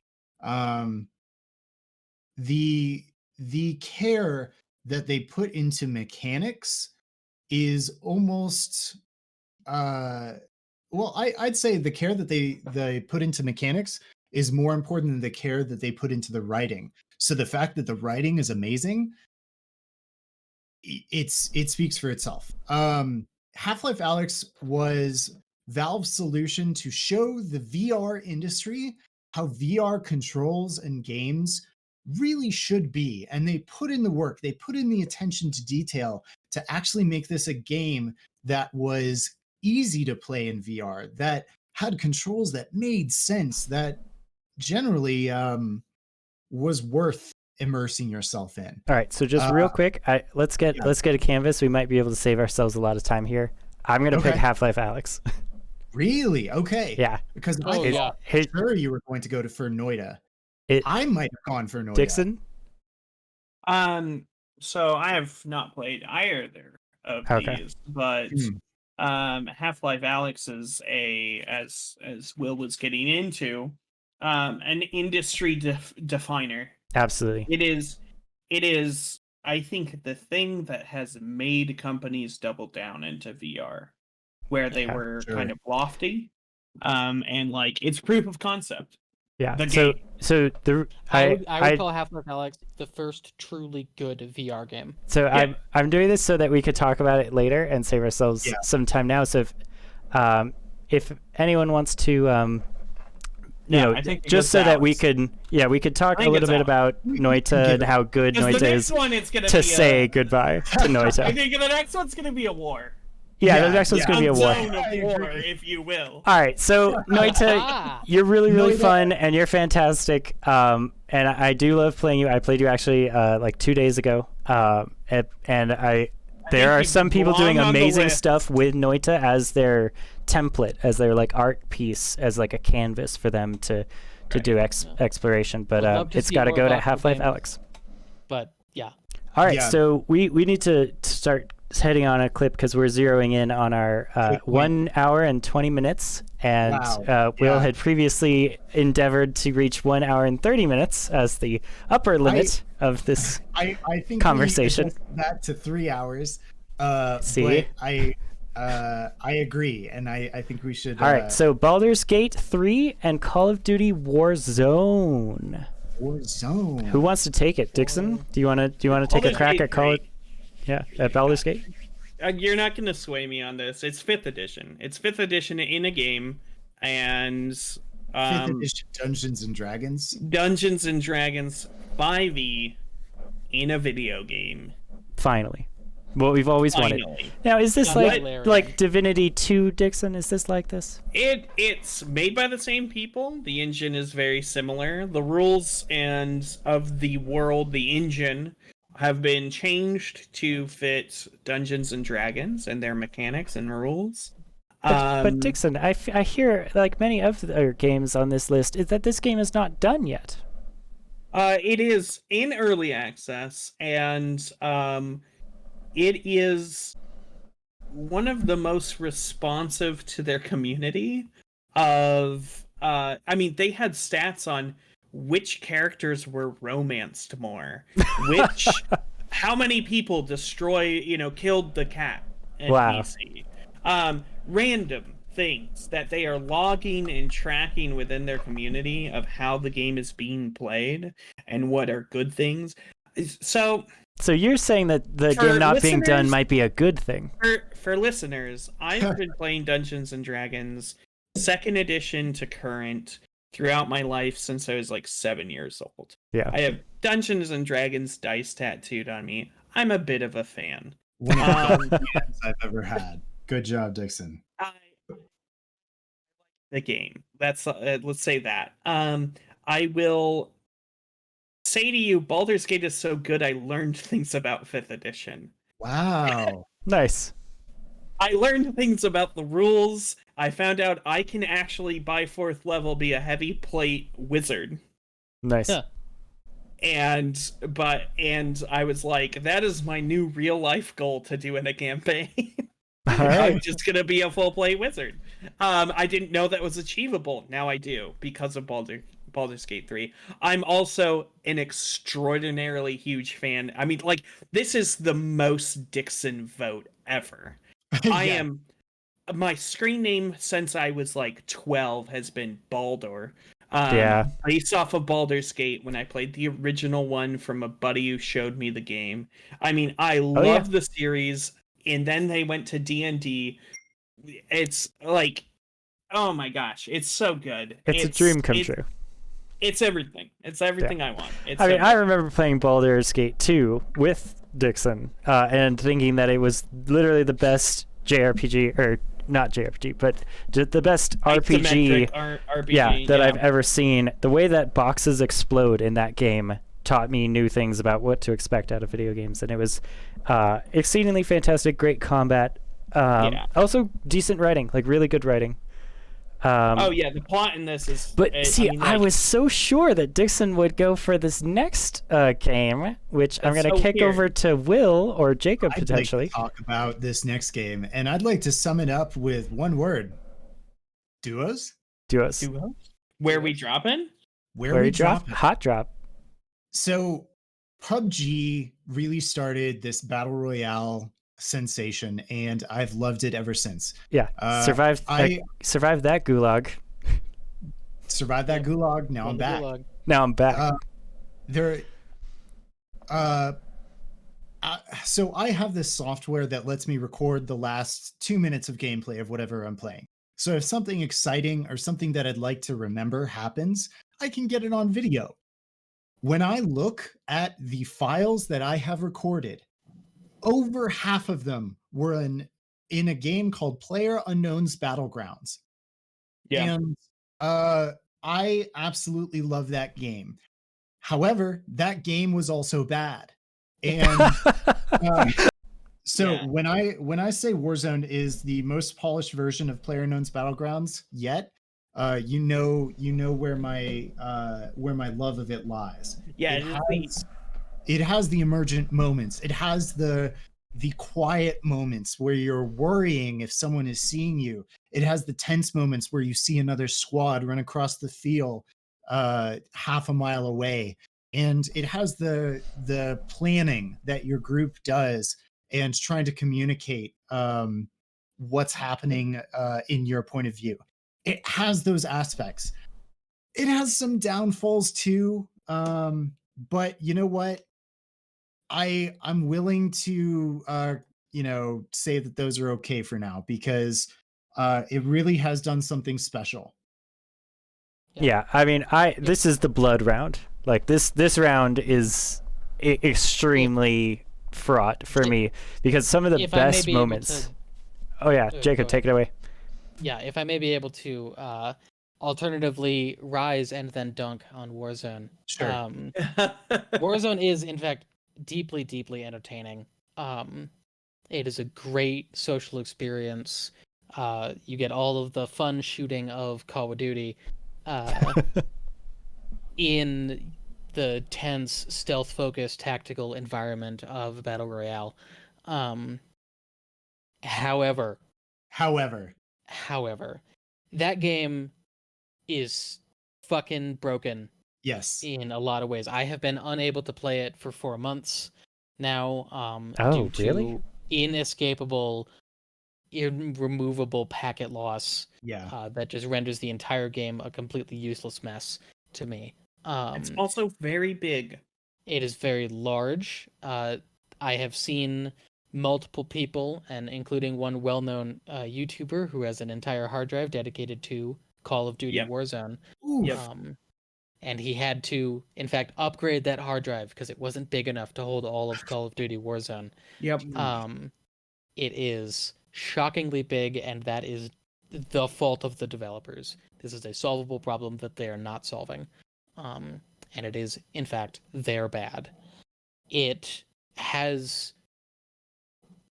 When it's a good game, it feels great. But that netcode in that game is so spotty and bloated that I'm still remembering and having better feelings. Like playing 64-man servers in Battlefield 5 had much better bullet recognition and much better shooting than Call of Duty Warzone did with the same quantity of people. Granted, on a much larger map, but that's a larger map. It does not take that much more net bandwidth to have a big map to tell you where your players are. I'd like to jump on the dunking on Warzone train in a surprise round that I'd like to call Whoa, Slow Down. Whoa. In this section, I'd like to cover every single Battle Royale since PUBG, which is the genuine comparison that we all have to make. In PUBG, the moments were tense and enjoyable because they didn't involve a squad dolphin jumping and like rocketing themselves across a map and doing sweet 360 no scopes. The moments happened because of genuine tactical choices that were made by you and your squad and squads around you. And when you got shot at, you were shot at, not shot in the head 10 times and then dropped instantaneously. Yeah, from their sniper that they've custom created and got from a Dropbox, which is the only thing that high-level squads are doing in the opening stages of the map, is getting that fucking Dropbox so they can like literally one-shot everyone they see.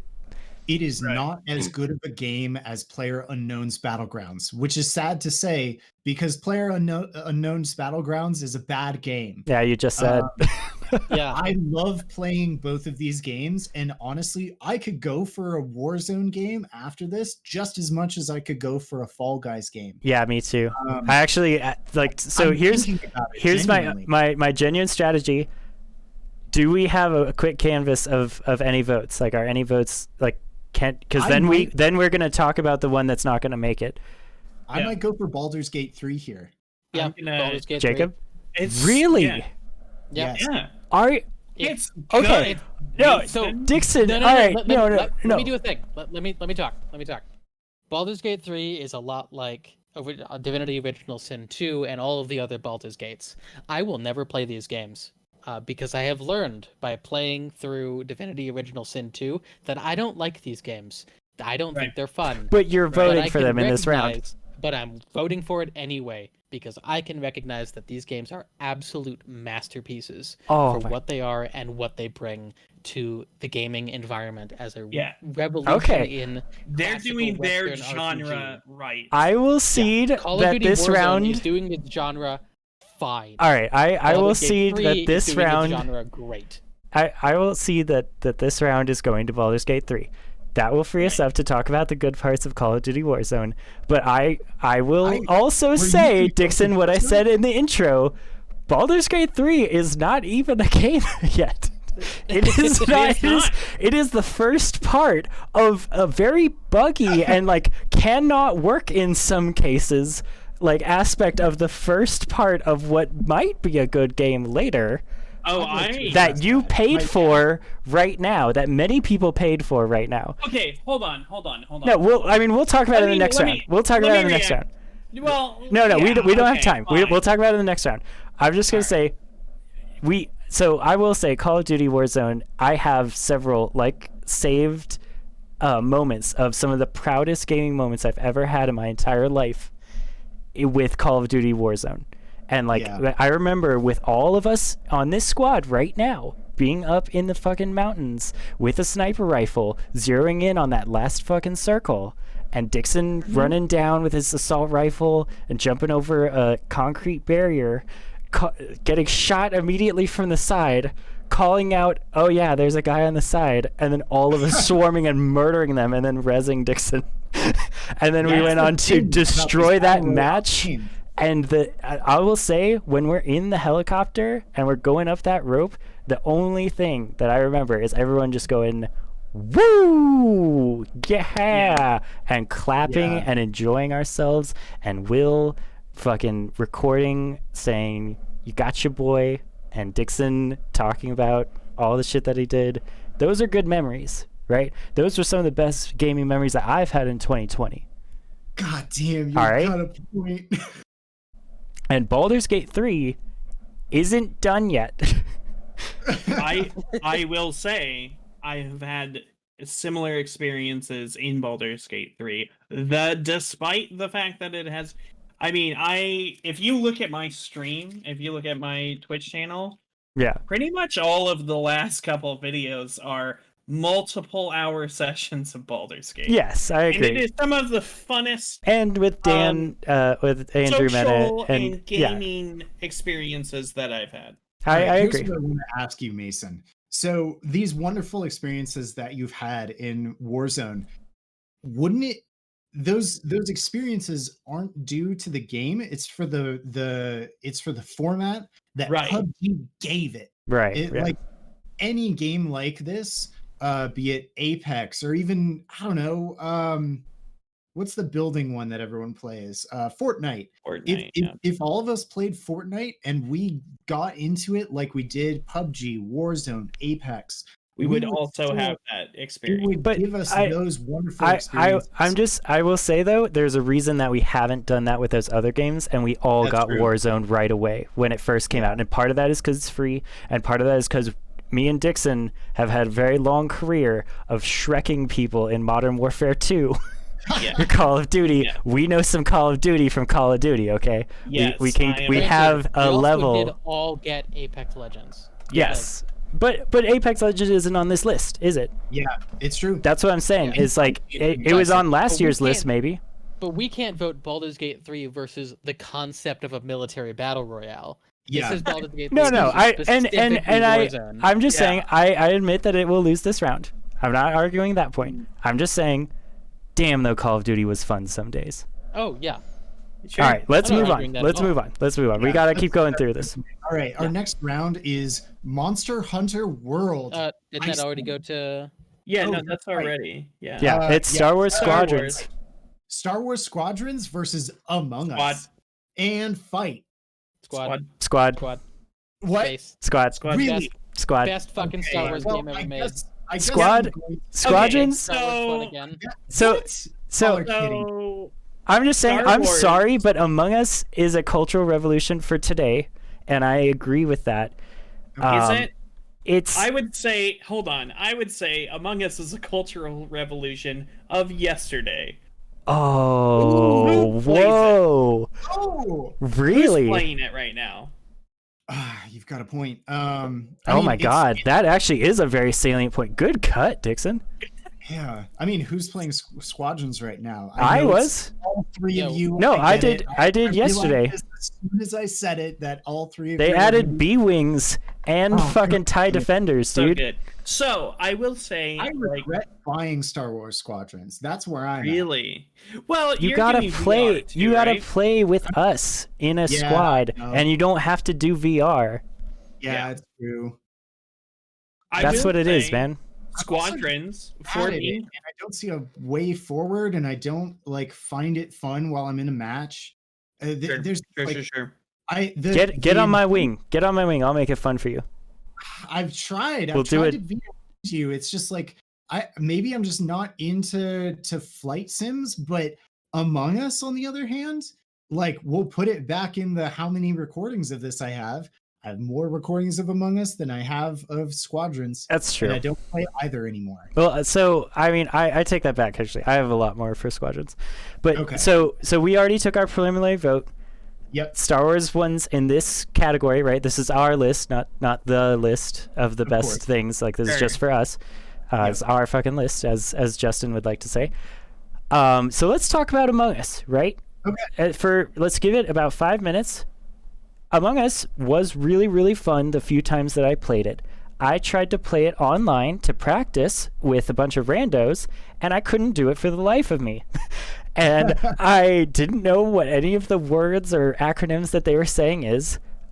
Many people just like started killing people for no reason out of the gate, which I don't think is actually the game of Among Us.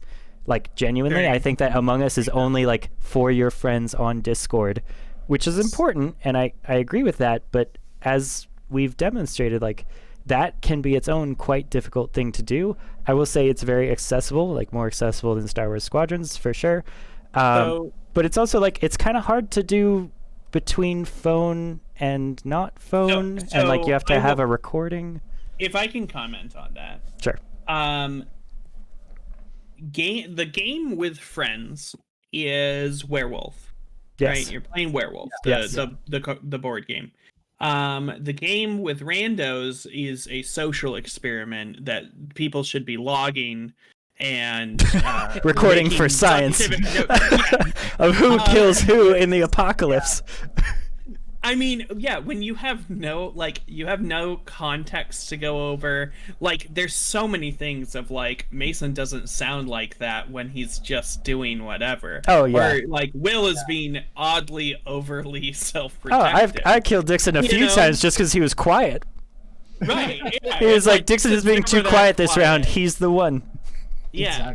Exactly. That's the Among Us that I'm talking about. Yeah. I mean, Sure. So- Let's just say that the Good. other Among Us isn't on the list. Let's just say that the good social Among Us is on the list because we only have a few more minutes to talk about it. What I Oh. want from a multiplayer game is one that brings me socially close to my friends. Sure. I've played games where we're both playing our different games, but we're just kind of in the same internet connection. That's most multiplayer games. This multiplayer game brings you closer to your friends, and it starts actual conversations not about the game but about the relationships that you have in these 10-minute matches. And that's why I think it's incredible. It's a multiplayer experience that's about the players and not the game. Yeah, I will say it did a hell of a lot better job than either Animal Crossing or Call of Duty or Fall Guys with the online connectivity in this very important year of 2020, where online connectivity was the fucking thing you need. Yeah, I mean it's fun. Don't get me wrong. It's super fun. I mean, I play Werewolf. Yeah. I play what is it? the Salem game. Yeah, Salem. I played that a few years ago, Yeah. actually. Me and Will was talking about that the other day. Yeah. Yeah. To put in my little aside here, Among Us for me and all of its sister titles is basically just an experience in pure stress. Oh, I for see. me, just due to my own the way I am. Sure. Sure. So my vote will always be for Squadrons. Yeah, that's fine. Yeah, I mean, I will actually also tack onto that. Like, I prefer cooperative multiplayer with my friends, not lying to my friend's face and then Right. going Yeah. out for dinner with them later. So- Like, Sure. it is Yeah. a fun experience, and I did record that stuff, like, because it was fucking hilarious. And I Yeah. do know that, but there is like some moments where it can get a little bit heated at the table, especially in the games that aren't gamified, like Real Life Werewolf or Real Life Secret Hitler, where the person who you just killed doesn't just get muted and like wait till the end of Right. the round, or like as a ghost has something to do that feels productive, where they're just like, hey, your best friend or like your wife or your lover just like lied to your face. Isn't that fun? Isn't that such a fun thing? Yeah, what a fun Right. thing. That's the game. The game is you can't trust your friends. Yeah. Mm-hmm. Yeah, I mean, I think it's good at what it does, but Squad is a game that I can enjoy for years to come. Yes. It's a game that I'm gonna boot up by myself in 2021. It's a game that I'm going to Okay. boot up in an hour after this is done and grind the Yeah. multiplayer because I'm fucking good at Star Wars Squadrons. And it's a retake of online Rogue Squadron. And that's what I've been asking for my entire gaming lifetime. No, It's true, literally, like from N64, like I have been like, I would From, love like, it if Red this was, Baron. yeah, I would love it Red if this Baron was online would online be great. and I could actually dogfight real people who are trying to survive and fucking get them. Multiplayer is really I would good. dunk on those. It's all British multiplayer. It's biplanes. only multiplayer. That's Star Wars Squadrons is only multiplayer. That's what I'm putting on. All But right, we yeah, have to move on, Squadrons, we should stop. dude. There's gonna talking be about- some bloodbaths. Yeah. Yeah. Okay, we gotta go. I hate to do this, but this is my baby. It is Mount and Blade 2 Banner Lords. You're the lord of these banners. So keep that Yeah. in mind. Yep. And You're the king. Hades. Yeah, so let's talk about the eulogy for Mount and Blade 2 Bannerlord. No, it's good. It's good. It Mount and Blade. It's a good game. It's good. Mount and Blade Bannerlord 2 is a game where you care about the shape that your shield is in because it actually does protect your leg if you have a kite shield versus a round shield. And you have to think about that stuff. Like that, as a military historian, that is exactly the direction that I think games should be going in, which is like, you know why javelins are good? Because it does a fuck ton of damage. Yeah, it has less range, but guess what? It takes someone off of a horse. Their damage system in this game is physics based, so that when you throw something at someone galloping towards you on a horse, it does more damage the faster that horse is going. That shit is exactly what video games should be doing. It is so good at doing being closer and closer. This company has gotten closer and closer to what I think the perfect game should be, which is a game that lets you be captured as a slave, escape from that slave thing, fight off your captors with a rock or something, and then steal their horse and literally go to another town on a map. And all the things you can do in the geopolitical system, as kind of janky and unfinished as the game is, this is the year of unfinished games. Let's just be clear. A lot of the games that I enjoyed the most this year were not That's finished. the industry now. Yeah, People it's- don't release finished games Yeah. because why would you? People are buying the unfinished product. Well, I mean, Hades is Hades is also in this round. We could talk about that. But Mount and Blade does things that no other game is even trying to do, And yes, it does it in kind of a very like cookie cutter janky way, but that's always been Mount and Blade's thing. Also, its multiplayer is really, really fun and interesting. It actually makes you use mixed unit tactics from, 1200 AD, where it's from.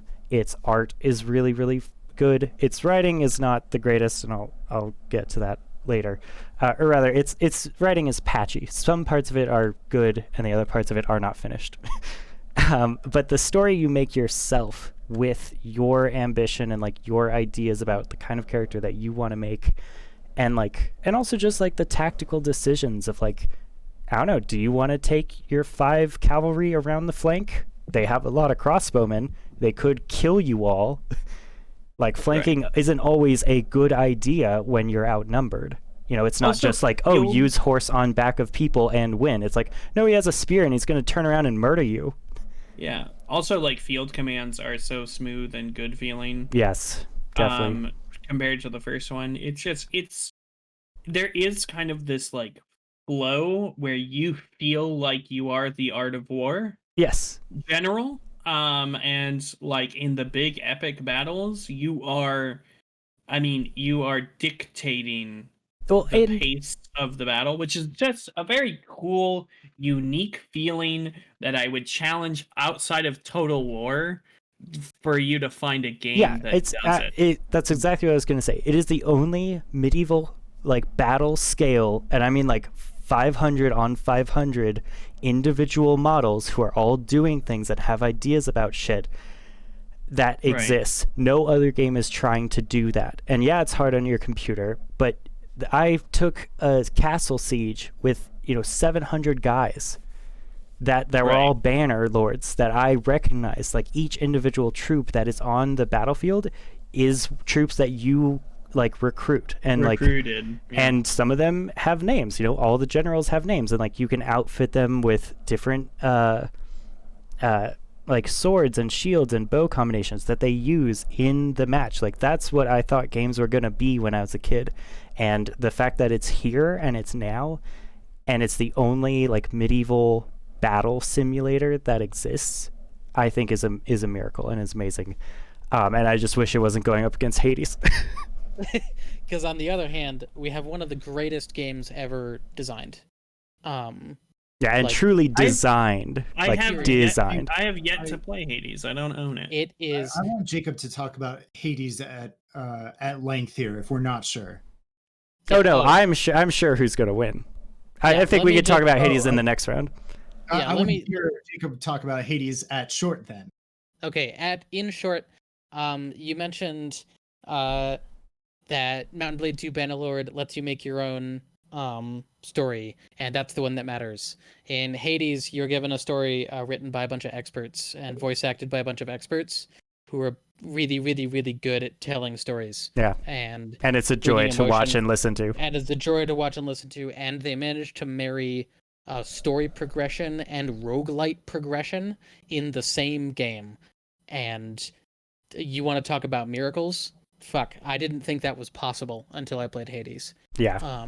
The amount of thought and care and design that went into this game is phenomenal and an inspiration for the rest of my life. It is a beautiful, wonderful experience.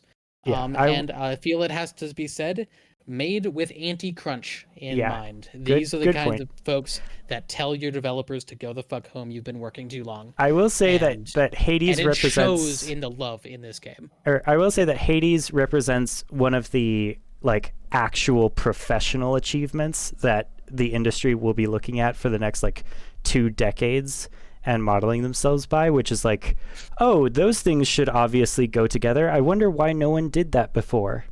Like long cutscenes in a JRPG where it's like, oh no, that actually is a marriage made in heaven, and we should definitely do that for every game after this. All right, like treating your workers well and making a good game. Weird. Yeah. Right. Shocker. Mount and Blade 2 Bannerlord, I just don't see much about it. Is it first person? Is it multiplayer? It's first person and multiplayer.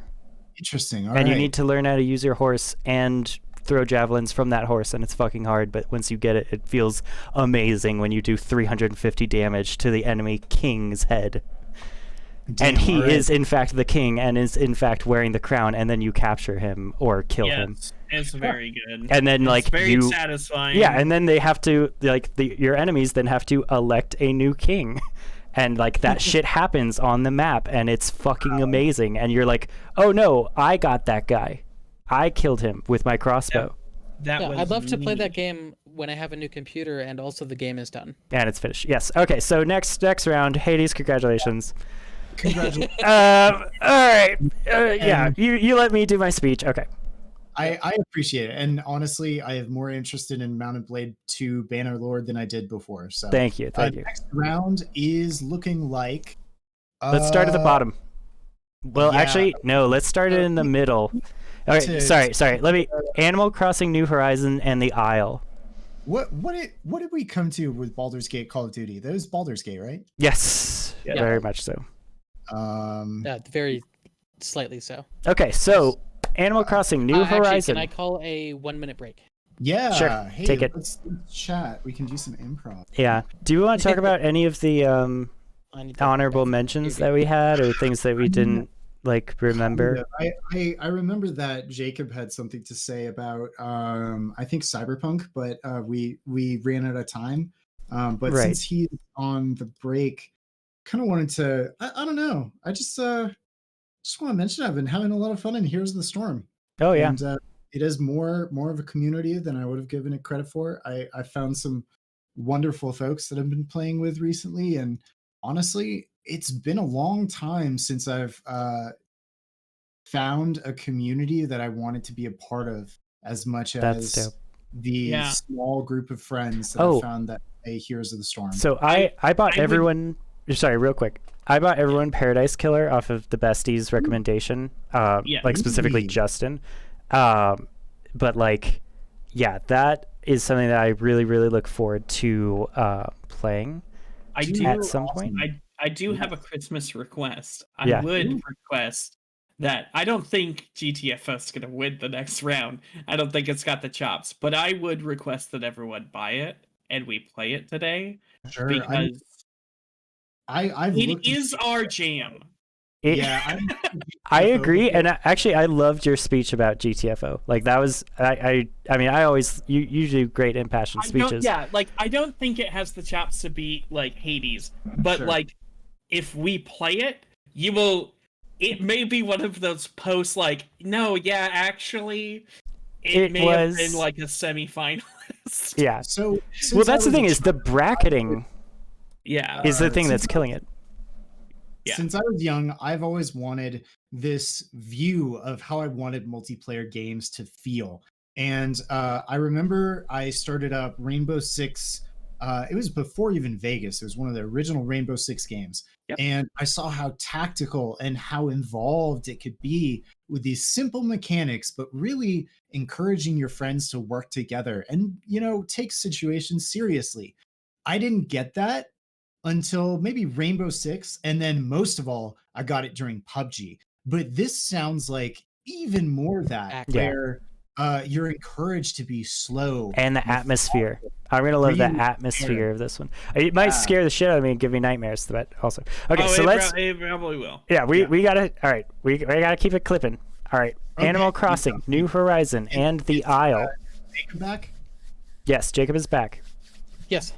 Okay, cool. Animal Crossing New Horizons versus All right, so I think the only one we haven't heard about is the Isle, so I'll go ahead and say it.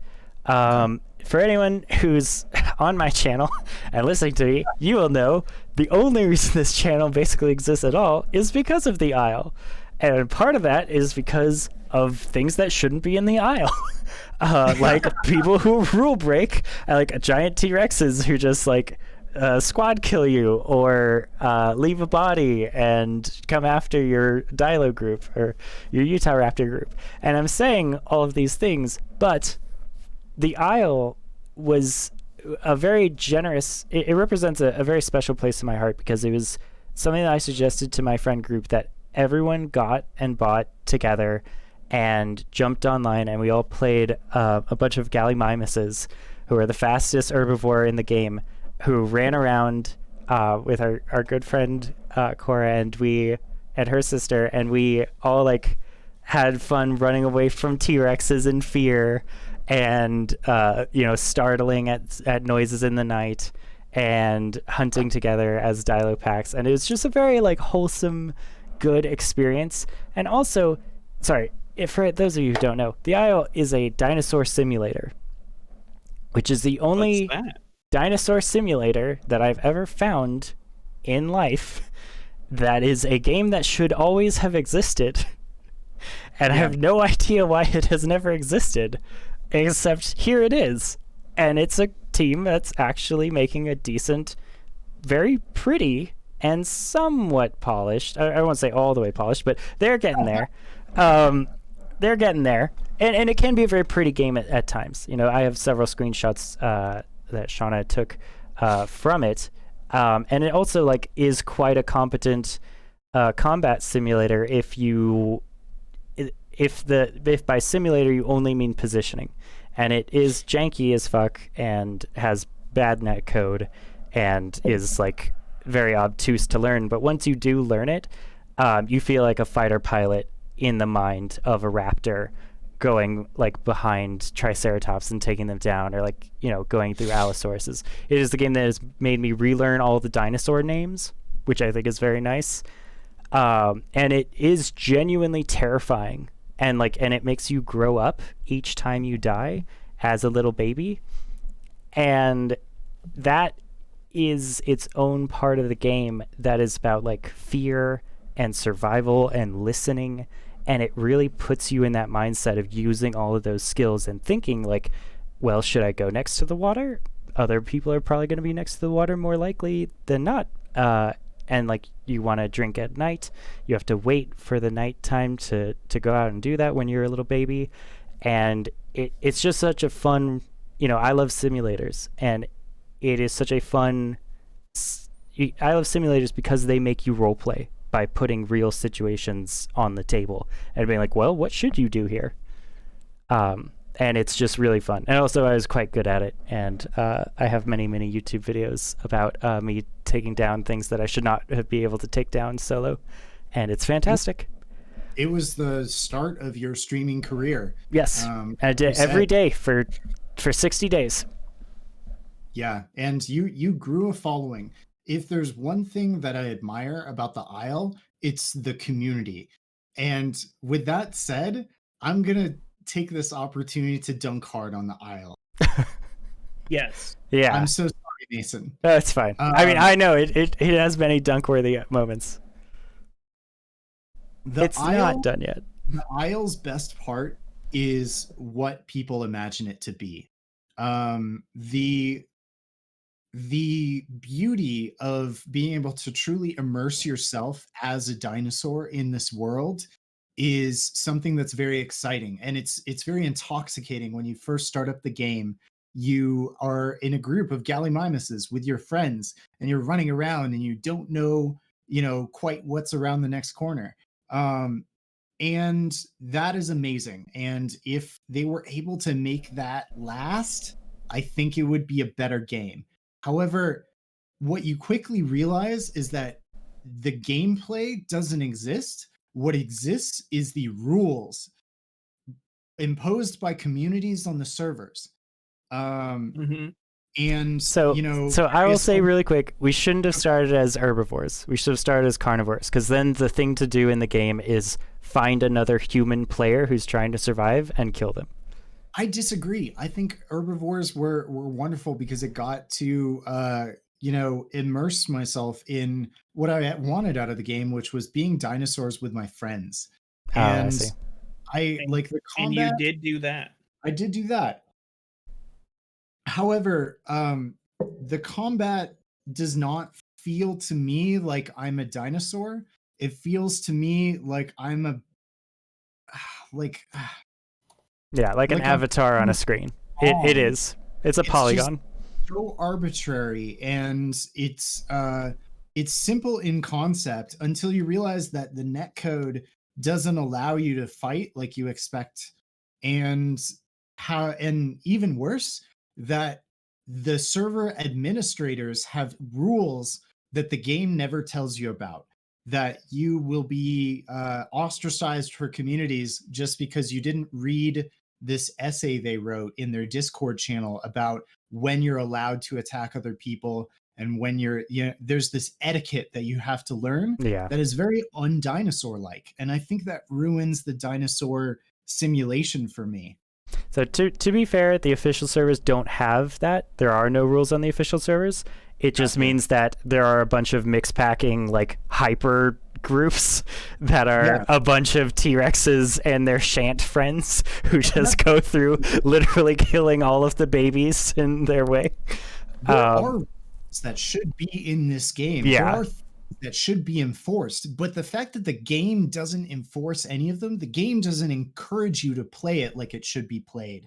And I think that's one of the fundamental things about a game. Yeah, this is an example. We've talked about many games that aren't finished in this conversation this year. This is a game that is truly not finished in the most elementary sense of that word, in the sense that there aren't even the rules or the game in there yet. Yeah. Right. They're doing it as we speak, as you play it. Yeah. This game should have been around since a long time ago. Yeah. Yeah. All right. Yeah.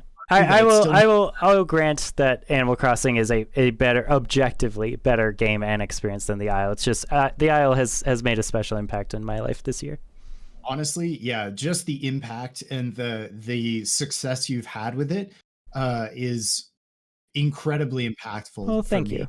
Appreciate that. It almost makes me want to vote for it. I mean, I don't think objectively that it could ever be construed as better than Animal Crossing. Personally, I don't even believe that that's a feasible metric. There's a reason that God Eater 2, despite me having tons of fun with it, is not on any of these lists. Yeah, that's because Animal Crossing is old and kind of very Animal Crossing is a game that millions of people across this world have played this year. right. And enjoyed and had fun with. All right, so I feel like we can swiftly move on. I want to hear Jacob talk about God Eater 2 real quick. Oh God, God Eater 2. Okay, the honorable mention. Sure. Yeah. Extra honorable. What the fuck is God Eater 2? All right, so way back in the day on PlayStation 2, there was this little game called Monster Hunter, and it did okay. Yeah. And then Capcom kept making them, and they kept doing pretty good.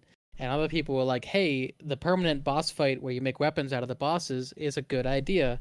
So let's do one of those. And the only other one to come about for a long time was this series called God Eater, which is, as the name might suggest, fucking anime is all hell. Yes. Also, it's a great storyline. Jacob explained the entire storyline to me. It is fucking buck wild.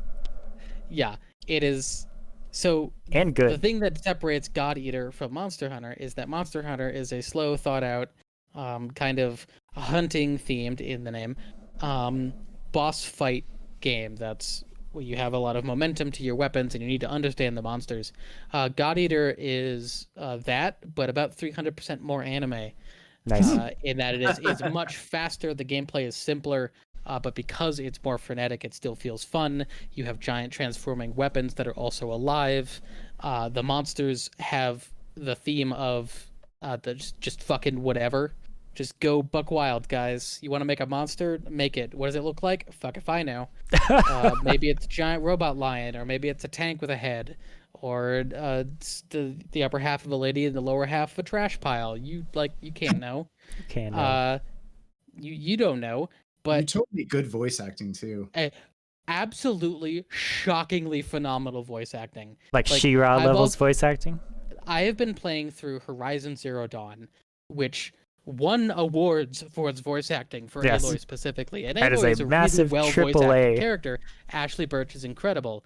But all the other characters are actually kind of just like mediocre in a lot of ways. Right. None of the voice acting, except for extreme bit parts in God Eater, is that level of bad. Like, they're all almost Aloy tier quality voice actors. It is bizarre. And I went through both God Eater 1 and God Eater 2 to play through the single player story content and just the single player story. And I have gotten 80 hours out of God Eater 1 and 104 hours out of God Eater 2. Nice. And those are just the plot. Wow. Yeah, I Okay. have not touched the end game. Thank So, you, Jacob. And that's I God Eater. sum it up. Game of the year, God Eater God 2. Eater 2. Sweet. Congratulations. All right. Yes. Okay. Actually, we- moving on though, we have Monster Yeah. Hunter Worlds versus Star Wars Squadrons. Ooh, it's a fight. this is a Yeah. blood. Let me take Monster Hunter World because I was just talking about God Eater. Yes. Yeah. Need to mention Monster Hunter. Monster Hunter World came out in 2019. Monster Hunter World Iceborne came out in January of this year for the superior platform PC, Yeah. and is the best piece of downloadable content that anyone has ever made. Yeah. Period. And might be the best it- game that has ever been made. Yeah, it completely refreshed a game that already had hundreds upon hundreds of hours of meaningful content in it, with extra, even more meaningful content and beautiful monster designs and deep, rewarding gameplay So, and art and effort and just If- everything you want. Just real If quick. Gameplay focused game. if to I be, could comment on it, please.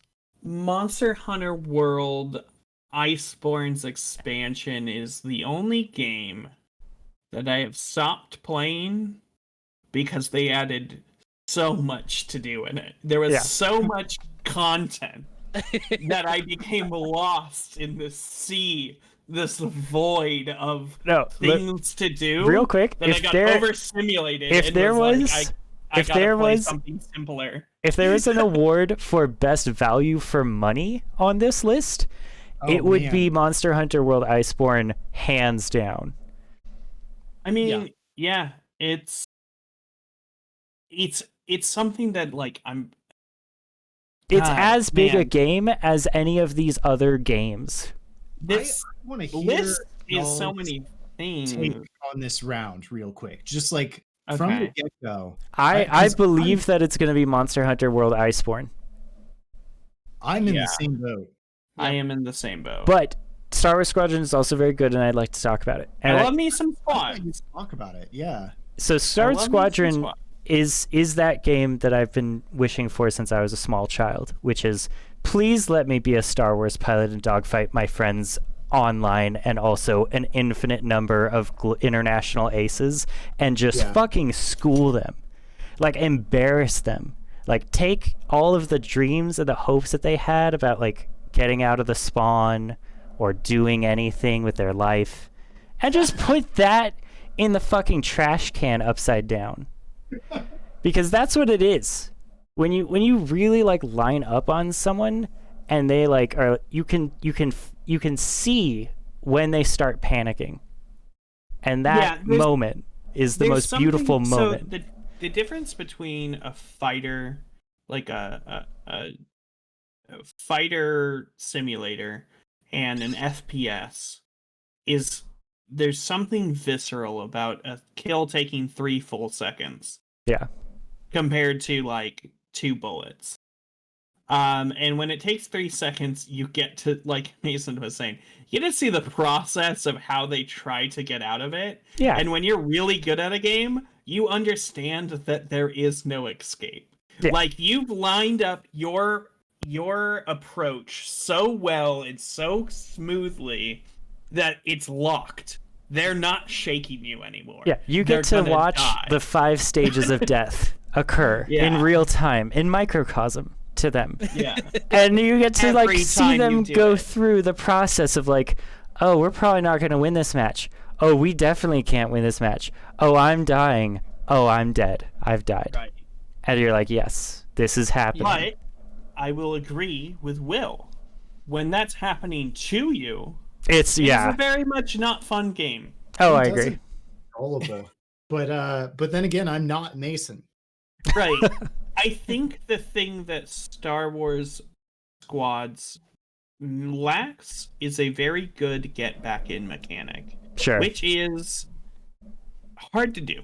Well, they in- do in have the game. boost. Like you're supposed to be able to boost out, but you have to have allocated your energy to engines. for that. Right. way. Yeah, I mean, it's just These are the things that I wanted from Star Wars Squadrons. I played a really nice game last year called boy, what was it called? It was this God Eater Wingman. Yeah, of course. Oh yeah. Dude, we mention that every besties that we've ever done. We've always said the word God Eater Wingman. it's because it's Or no, God Factory. God Factory, yeah, God Factory Wingman. God And Eater's this the other. Star Wars Squadrons is that. They made God Factory Wingman, and it's good, and it's still good. I mean, they did a few. They didn't do a few things that I saw God Factory Wingman, and I'm still trying to find this other game. I don't think I'm going to find it. It was a kind of Western game. It was the second in the series, space sim where you went around the galaxy. Oh, Rogue Galaxy. Yes, Rebel Galaxy. yes. Oh, Beautiful yeah. soundtrack, and I loved flying in that game. There was a feeling that I got when I was flying my nice spaceship that I don't get in many spaceflight games, and I don't get in Rebel Galaxy. I think that You mean Rebel Star Wars Galaxy- Squadrons? Sorry, Star Wars Squadrons. I don't think it did anything too New? ambitious, Yeah. too new, and I it was can't safe. It was for safe. that. Like, it is the game that we've been looking for, and Yeah, I appreciate that. I would just say drift in an A-wing. If you drift in an A-wing and you don't feel like that's I tried drifting in other games. Like I think that the simulation of the flight in that game feels strange with how I know physics works in the real world. It's Like, Yeah. It's very space physics, and the Yeah, I cockpit agree. restrict your vision a lot, and I always feel like I'm kind of lost. I felt like I did in Rainbow Six Siege, where I felt like I had to know the maps like the back of my hand before I even started playing. And Yeah. I don't know, it never clicked with me. Yeah, I think the everything feels very tight, which is an odd feeling in a space flight simulator. Sure. To get that, like, but I guess the way I would describe it is, if Squadrons has a shortcoming, in my opinion, is that it is exactly the game that we wanted, and just yeah, and nothing else. But I will say they this, haven't brought like, anything else new to and this- it. this It is- is exactly what I want. this is something that I think is like actually relevant to like a conversation that is even bigger than this, which is Star Wars Squadron is a game that asks you to like it before you play it.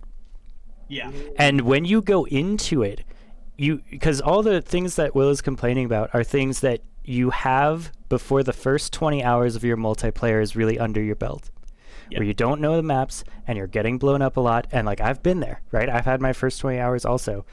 And you know, at around like hour hurdle, the hour proverbial 50, hurdle. yeah, or hour 60, and like I also kind of feel this way about like many people's receptions to Demon's Souls, which is another game that came out this year that we couldn't play because none of us have PlayStations and could very easily have been on this list. But it's like you have to make that decision that like I'm going to go into this game and learn it and like it and like put in the kind of the work before the joy Sure. Yeah. first. And also like it does change your mindset where you forgive those tightnesses in control. So you forgive like that it's not doing anything new with space flight or space combat, because it's not a game that's trying to do that. It's trying to be the tightest space flight multiplayer simulator that is out on the market right now. And I would argue outside of that World of Warships, but for space games that we played a little bit. Oh, Oh right. yeah. What was it called? Something? Star Conflict. I think it was Star Conflict. Outside of Star Conflict, I think it's the only one on the market that's really doing this right now. And the truth is, I've always just wanted Crimson Skies again. Yeah. And this is the closest thing to Crimson Skies. Or like even the Star Fox multiplayer. Like, you just put me in a ship in a comparable like semi-sim, semi-arcade shooter and just let me wreck people. Like, that's what I want. a similar game and experience, I think, was Mech Assault. Yes, I love Mech Assault so much. Mech Assault, you're gonna be trash. You are. There's no way around it. You will get dunked on. Hard. Guaranteed. Hard. For 30 hours. 30 hours. 30 hours. And I say 30 hours, and people are like, oh, it's a week. I'm like, no, this is 2 months. Yeah. And, like, I remember distinctly playing with the 3 of you when that game just literally clicked for me. And I was just like, oh, okay, so when I keep lasering this part on their ship over and over and over, that's what's happening with me when someone does it. You know, like, oh, now I know that if I just hit a heat laser onto their core, they're going to overheat and can't shoot back at me. To clarify, the game Dixon is talking about is Mech Warrior Online. And Mech. So like that is Squadrons. Squadrons was like for the longest time I couldn't figure it out. I was getting freaking strafed and dying in like 2 seconds, and I couldn't figure it out. And then I was like, all right, well, let me try to run this in Scepter like they are. And I laid in a core, an approach, and just lit someone up as they were passing me. And it was enough to shoot them down. And it just clicked. I went, oh, that's what the game is. Yeah. Okay. The game is setting up those runs and getting your angles correct. And it also, like, I cannot have this conversation without talking about the image that is what it feels like to be a Star Wars pilot in this world of Star Wars that we've all been familiar with for 50 years now, that we've all seen on screen from the very first movie. The coolest fucking part of that movie, arguably, is the space fighting. Like, if you go to the original movie, it's not the lightsaber combat. There's only one lightsaber fight, and it's not that great. You know what the coolest part of that fucking movie is? The most important politically part of that movie is how good are you in a starfighter? Yeah. That's what changes the world. Yeah. And I mean, and I it does it very well, but it's not better than Iceborne. It's not better than Monster Hunter Iceborne. all right. Well, let's go. Let's go. All right, put Monster Hunter Iceborne up. Eulogy. I'm marking Monster Hunter Iceborne as the winner of this round. Yeah. Yes. And just being in the Star Wars world is great. Yeah, it is. And the ship interiors. A good version of the Star Wars world, and Star Wars Squadrons is. All right. Moving on. I want to mention one very small thing before we move on, is that I really appreciate that we all support Star Wars passion projects, because they're what make that universe good. Exactly. Yep. All right, so Will, take Half-Life Alyx, please. Okay, Half-Life Alyx going against Baldur's Gate 3. Yeah, I mean, it's going to be rough. So I play a decent amount of VR games. I play Pavlov. I played Contractors. I've played pretty much every, widely accepted VR shooter that I've come across so far. They are all janky and bad. And it makes me extremely sad, because the moment I played Half-Life Alyx was the moment that it clicked to me that VR could be intuitive. VR could feel like how you expect it to feel, and not you trying to circumvent the controls of these controllers that you can't see. Half-Life Alyx is a masterclass in how to make controls good. They made some decisions that were kind of wild. The way you select your gun isn't like reaching a place on your body and kind of hoping that you find the correct spot that the game intends. Like some other games that aren't on this list. Stalker. Into the Radius. Stalker. Pavlov. Contractors. That one that I bought and then immediately returned because it was bad. It was the I don't remember what it's called, but Half-Life Alyx took a critical look at every option that you could have in VR control schemes. and it had the proper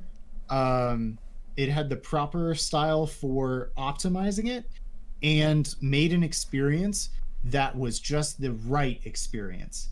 And I think that, and to top it all off, pretty fun game with a good story.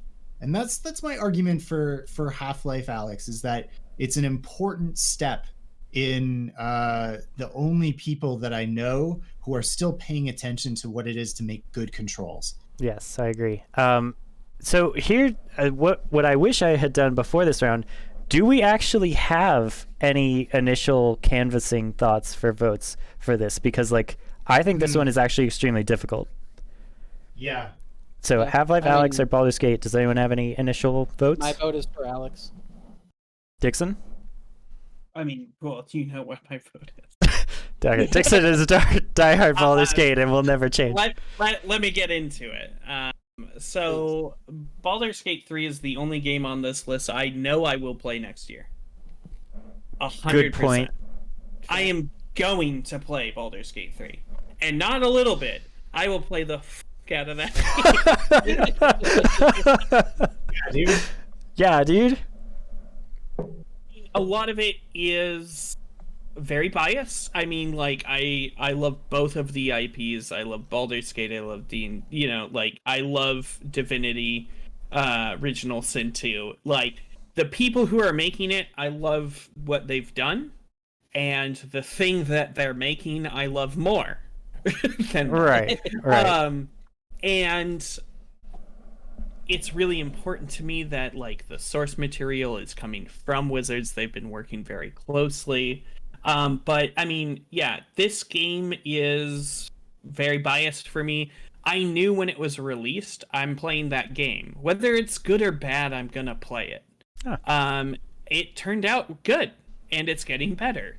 It's got some weird bugs and quirks in it, but they're do you remember Morrowind? Yes. How you used to be able to stat boost by soul trapping yourself for 1 yes. second? Oh yeah. They're weird bugs like that, where you have to go through kind of a convoluted series of things Yep. to get it to do the thing. And like for early access, so you mentioned it's not a complete game. That's what people paid for.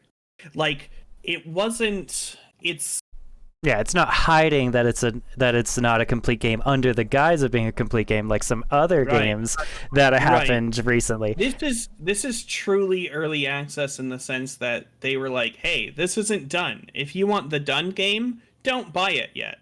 And also that the community is ambitious and robust enough, Right. or ravenous enough, perhaps, if you want to actually pay and get in on this. right.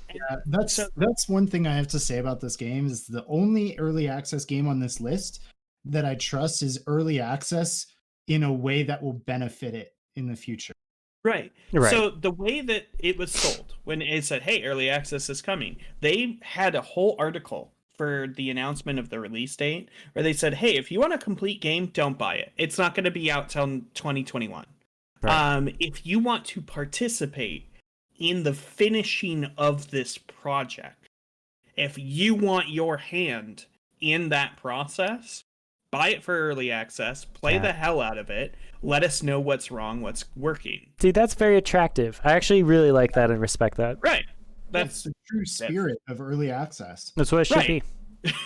And it's also like for me that yeah, exactly. That's what early access should be. If people are willing to beta test your product, do that.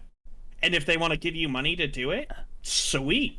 So let me just communicate like some of the hesitancy here, because like I love Baldur's Gate, and I will happily vote for Baldur's Gate 3 next year. Yeah. Do you know? See? Do you know what I mean? Yeah. Like that's the issue, is because Half-Life Alyx is a very important like step for this year, and like I love Baldur's Gate, like I love D&D a lot, and I've always, you and me have talked about, wouldn't it be great if D&D was just literally in a video game, full stop, licensed with the rules, no like caveats or like extra things you have to worry about. No, straight up Right. D&D. It is 5e. It is literally that. And I'm like, yeah, that is what we want out of video games. I remember having this conversation with you 15 years ago. But it's, for me, it's not out yet for me. So I think that this is And a for that game reason, I that feel like I is- have to give it to Half-Life Alyx. But See, but I so would love in to the- have you talk about it. right. In the same way Half-Life is proof of concept for VR, this is proof of concept of taking a rule structure, a rule set, from a tabletop and putting it into a virtual environment. Oh, that's very good. That's very persuasive. Yeah, I disagree with that.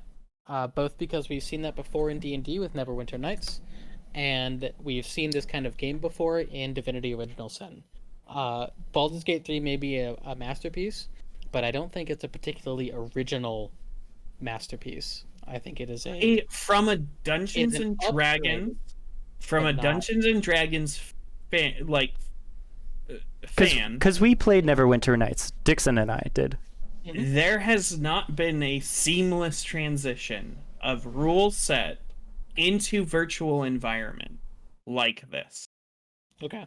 This, you are playing the tabletop with Full 3D stop. models and in a virtual environment, and there is a GM mode, as convoluted as it is. It is very in-depth, and I haven't gotten into it, and I haven't messed with it, but, you know, whereas Divinity had its own rules, and it had its little, like, GM kind of world where you could make custom campaigns and stuff, That's interesting to me. Divinity was a rule set I didn't know. You know, like I knew, but I wasn't like grazed with it. I'm gonna do that with Baldur's. It's 5th edition. Like I don't Yeah, know the how spells better are I the can same. say it. It is literally the spells that are the same. In Divinity Yeah, I 2 don't Original know, Sin, like- you have Summon Rain, which is not actually a D&D spell. It is a D&D-like Yeah. or D&D-esque spell. So Yes. so there's But Neverwinter Nights was also a transformation or a translation, though of it not of 5th Ed. but it didn't. Yeah, it didn't play like a Dungeons and Dragons game. It played like an It played MMO. like a video game that had the rules in it, or like the same things. Yeah, but This regardless, we should wrap up. Turn-based. Yeah. We're zeroing in on two I hours will- and okay, 27 minutes. My closing statement will be this. I feel like Half-Life Alyx has done its part for video games, and Baldur's Gate is still doing its part. Oh, damn! See, the problem is Dixon is quite good at speech and debate. That's the issue. Wait, so- The issue- But I mean, Is also, that I Dixon's- literally, like, I'll never not say Baldur's Gate. Like, I don't care if I lose this round. Like, Baldur's Gate will forever be in my heart. But Yeah. I think that Baldur's Gate's still gonna be doing stuff. No, I agree, and that's what I say. I would 100%, and maybe next year I will vote it literally Game of the Year. Next year, I don't think it's a full game right now, and I think that Half-Life Alyx is a full game right now, and I think that both of them are amazing, and they both have their own amazing merits. And like what Half-Life Alyx has done for VR, I think is truly revolutionary, like fundamentally revolutionary. On that point specifically, because one thing I didn't cover in my original synopsis of Half-Life Alyx is how little of an impact that I think it actually made. And I'm upset about that because out of all of the games, it never was the most popular. It isn't, all this work that Valve has put in to making the best experience for not only its own game, but as research to be referenced by every other game has been not really paid attention to. I think No it's one else's, I think it's hamstrung by the fact that it's Half-Life 3. Right. I suppose, but And the critical eye was whether it was going to be good or bad, and then it was pretty good, but nothing to write home about. So Sure. it just kind of fizzled. From the I mean, Half-Life perspective, rather. So Right. actually, I have a counterpoint to both of you, really, which is that in a lot of the best of 2020 write-ups that I've been seeing, Half-Life Alyx is featured, and not just as best VR game, oh but good. as like higher up and its achievements as a video game regardless of its status as a VR game. That's a relief, because in all of the Pavlov lobbies that I've been in with Yeah, the positive comments on Half-Life Alyx are nearly non-existent. there you go. Like I see a company that puts so much effort into the overall betterment of video games as a whole. Not only, not necessarily story-wise, even though the story was good, but actual fundamental how you interact with video games. Right. Well, it's looking like Half-Life Alyx might take this round, so let's talk about it later. We do need to get moving. It's 2 hours and 30 minutes. Okay. So Wow. Dixon, as I say, I will vote for Baldur's Gate 3 next year. Okay. I'm glad this is being recorded. That's all I say. Well, I'm glad too. I have no intention of breaking it because Baldur's Gate, I'm sure, will be a fucking fantastic game. Exhibit A. Yeah, I literally from 2020. No, I literally plan on keeping this this promise to you. I have no doubts in my mind that Baldur's Gate will be an amazing achievement. All right, Dixon, do you want to go with the eulogy for GTFO? Hey, well, actually, so I mean. So this also happened in the besties actually, with Justin, and I feel like that's the part where I didn't like it as much in when they did it. So I think that we should give a fair shake to both. So this is going to be an interesting round for me. I'm gonna say, because this is interesting. You've all played Hades, I haven't. I've played GTFO, you haven't. Good point. I'm going to concede. I've heard very good things. I've seen friends. I've heard what they've said, not just you guys, about Hades. I understand the impact that it's done. I think GTFO is an experience that... So I just got it for Jacob. I hope the other two of you pick it up, and we play it after this, and maybe we could stream it later today. It is an experience that I will convince you when you play it.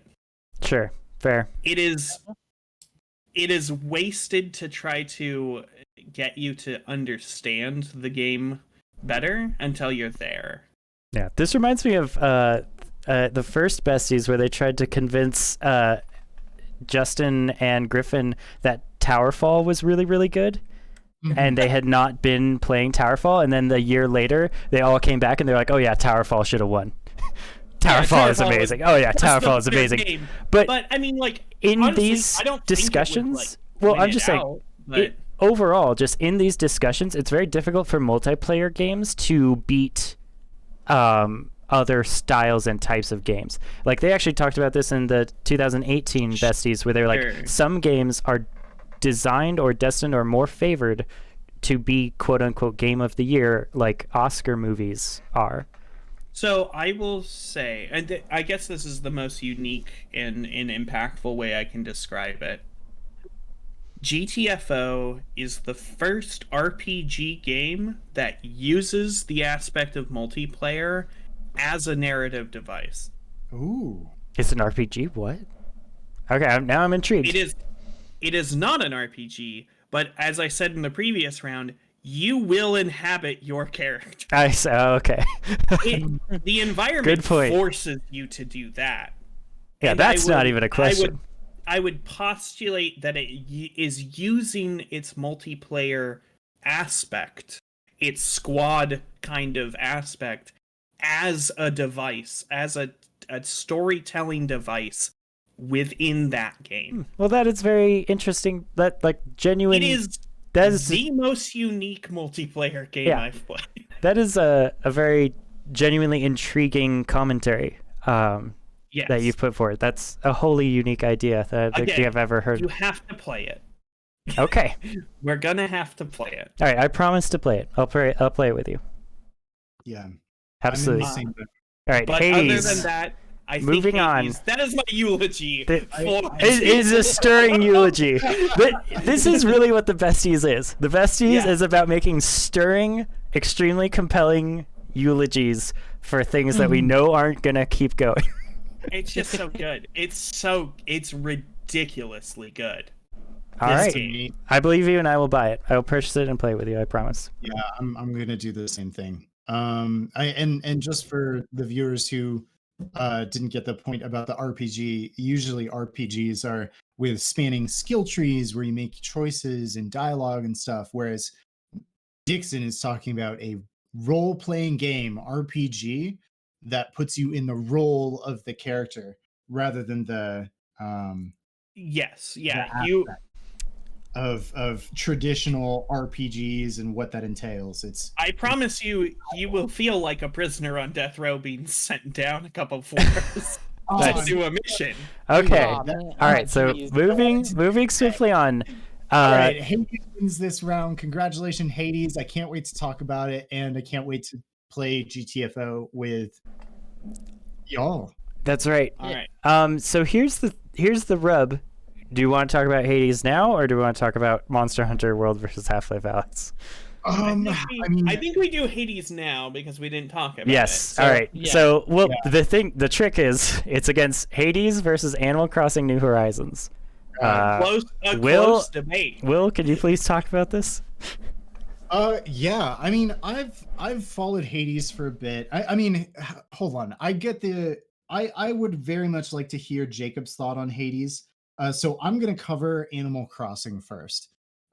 You've mostly heard my thoughts about it. It's a beautiful game that everyone. Let me put it this way. It is a unique game that encourages you to be friendly rather than competitive, and encourages you in a time where socialization was sorely needed, gave people an outlet to be creative and show kindness towards the people who they knew.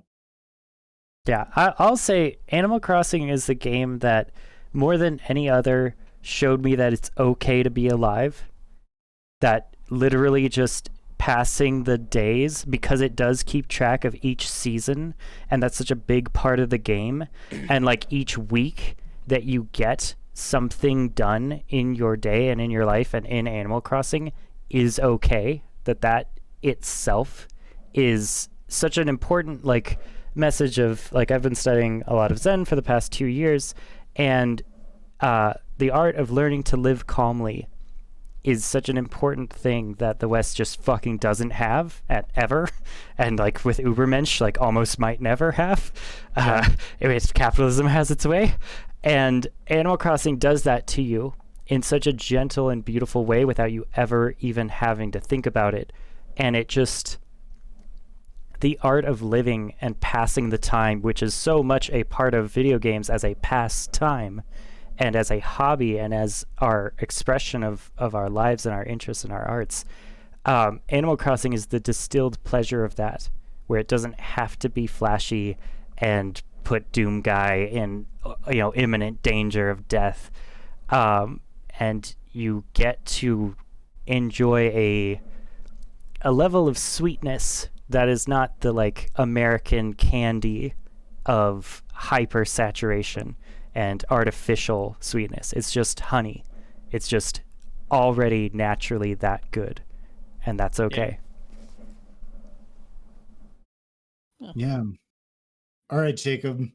Hades. Oh boy, Hades. So, I actually came to Hades a little bit late in the party. After it had made its rounds through early access and all that stuff, I just picked it up when it came fully out. And immediately sunk. Like I basically sat down and then beat the game. Gamer flex. Took a while. Gamer flex. No, like I didn't beat it first try. I sat down and sat there playing the game for dozens of hours until I beat it. Because it dominated all other games in its ability to like keep you playing and show you cool, awesome, fun things every time you want to play, and the progression is meaningful, and again, the progression is story-based and fully voiced, and every time you think that there should be something, you know those times when you're playing an RPG and you think a character should probably talk about something? Yeah. Like if you walk up in Breath of the Wild, and you've got an exploding barrel over your head, and you go up and you go talk to someone, you would hope that maybe they would mention that, Yeah, or have a something. reaction to it, or like, you know, in Deus Ex or in Bioshock, you do something to a character and then you go away and you come back, and then maybe you would think they would talk about your actions. In Hades, they do all the time, and they'll have voice lines that I didn't even expect because I didn't make the connection. Right? Right. It's you get a gift from some guy, and you bring it on a run because of its gameplay affect, and you run into an NPC on your run, and she says, "Hey, I think I smell something on you. Oh, hey, it's that keepsake. I know that guy." And I'm like, "Oh shit. Of course you do. Of course you know that guy, and of course you recognize that I'm holding an item from him, and that has story impact." And they remember your actions from previous runs and what items you've brought, and you come to know this huge expanding cast of very, very human, despite their divinity, very human characters. With, as a side note, I think the best designs I've ever seen for any of the Greek pantheon. Yeah. Oh my ever. god. So Art good. The floored. art is so fucking good for everyone forever. Any This is the same developer that did Transistor and Bastion, which are two of my favorite Yeah, games of all Super time. Giant. Yep. Supergiant. They're And fantastic. and a monument to what can happen when you treat your artists right.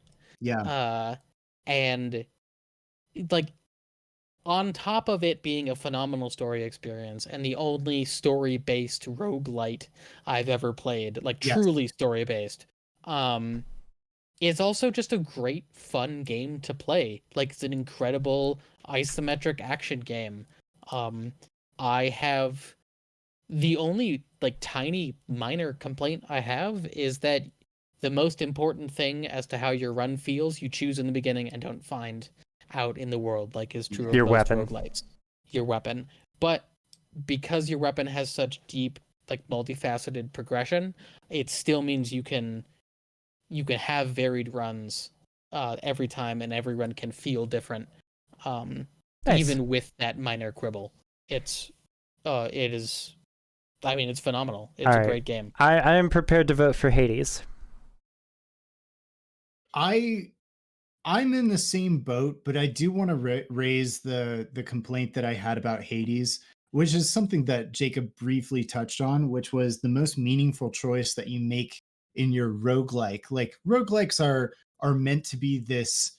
I mean, there are a few things that roguelikes bring that I love. Yeah. A care for that you live. Roguelikes bring this ability to really hammer home that you want to live right now, and it's detrimental if you die. It's the And Dark Souls of genres. Yeah. Yeah, kinda, actually. It brings weight to your gameplay because you know there are consequences, Yep. but not enough consequences to make you quit the game. It's fun to start anew, and it's fun to be in the moment, to really feel like you have something good going. And Okay. the other thing I like about it is just the emergent gameplay where you find these wonderful things in a run, and you say this sentence, "Man, this is a really good run." Yeah, that's important. The best roguelikes I've ever played, you say that sentence every single time. That's Gungeon. You always Gungeon. feel like, man, I have some amazing items. I have some amazing guns. For me, FTL. Yeah, FTL. You're like, oh man, this one's really kicking into high gear. Yeah, and then I get fucking blindsided. Exactly. And that's why like roguelikes always feel the way they do, is they always make you feel like this is the one. Yeah. And then they bring you down accordingly, but you always feel like you're in a good place. I didn't quite get with Hades. With Hades, I never felt like I made any truly meaningful choices about my run until the next run. And that kind of hurt me because I didn't have as much attachment to the current run as I do with other roguelike games. Okay, well, Dixon, how do you feel voting? Again, I haven't played Hades. I've heard very good things about it, but I'm gonna vote Animal Crossing. I bought a Switch for the game. Sure. Wow. Okay, yeah, that's fair. Like Yeah. it was good enough that and involved enough with my friends, that you got to play this. Like it's very good. It's very relaxing. And it was at the time it brought my girlfriend at the time and I together. It was an activity that we could do together. Yeah. And I mean it hasn't really changed over the years, but also it started at a really good spot. Animal Crossing does its jam. Real fucking good. There is a video that I would like about the Animal Crossing dialogue and characters now are much, much more tame and nice to you compared to how the old Animal Crossing characters were. And that video is hilarious in and of itself. And I'd just like to bring that up in this conversation that like Animal Crossing has gotten a lot more tame and kind of less ambitious in a way that makes it more palatable to more people. But Animal Crossing's old characters used to fucking put you through the ringer. Yeah, they used to yell at you. Oh, yeah. Honestly, they used to have a character of their own. Good more point. than just phrase. Honestly, I think that's one of the biggest things about Animal Crossing that that moment when you see through a game and you're like, oh, actually this, like, I know what's going on here. And it really disenchants me. Yeah. I got that with Animal Crossing when I realized that I didn't really have a relationship with any of my villagers. Interesting. These villagers that I use catchphrases from villagers in my town in real life to my roommates, and they use them back because they used to sit and watch me play. And I had an elephant named Alex, and he used to go wonk. Right. We say that to each other every day. Wonk. Wonk. Because it was just like a random aspect so that he would put at the I end of a will sentence. also say that I literally also did that with Will, like earlier in the year. But at the same time, like there was a time when he showed me a frog who was really into the 50s diner scene, and I remember looking at that and being like, "Wow, that's so cool! That's such a cool frog." And then later, like weeks later, I was like, "Actually, do I just like 50s diners aesthetic? Yeah, I think I do. I don't think I actually know or care about that frog." Yeah. So I think like what we're looking at in the semifinals is two games that like people don't compete in that genre against. Yeah. Who's honestly gonna try to take down Hades? I don't. Monster Hunter World could. Monster Hunter World is the only thing on this list that I think could go toe to toe with Hades. Honestly, that I want to express is that my vote goes to Hades because I am such a fanboy of Supergiant Games. That developer, oh my gosh, like I think they've been doing it capital R right. Let's move on. Yeah. Hades wins with 3 votes. Yeah, Hades correct.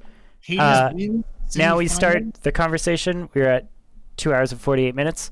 All right, so 10 minutes for Half-Life. We're gonna land this ship just right. Thank you. Half-Life Alex versus Monster Hunter World Iceborne. Jacob, take Monster. Well, actually, first let's give a canvas. How do we feel? I feel Monster Hunter World. Yeah, I think Monster Hunter World. Okay, to make a case for Half-Life Alex. so I mean, here's my thing. Yeah, Monster Hunter World. It's so good.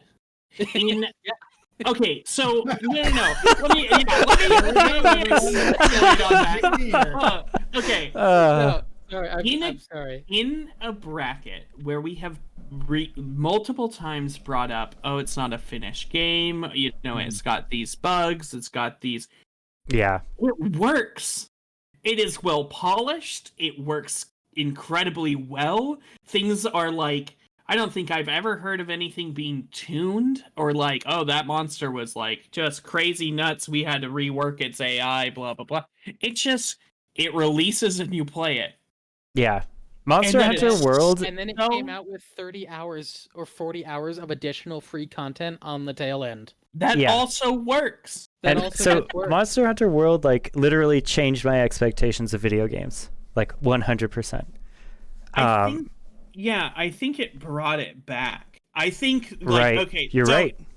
I think I've just kind of accepted games are just broken, and that's the way of the world now. And then a game like Monster Hunter World comes around, and you're like, oh wait, no, actually, they can just do it right the first time, every single time. And it's You can just gorgeous, release a and good it can game. work, and it has Yeah. some of the best music I've ever heard in my life, and And it's the- fucking terrifying and the genuinely indie- surprised me. Like actual twists of the game, like it's very, very good.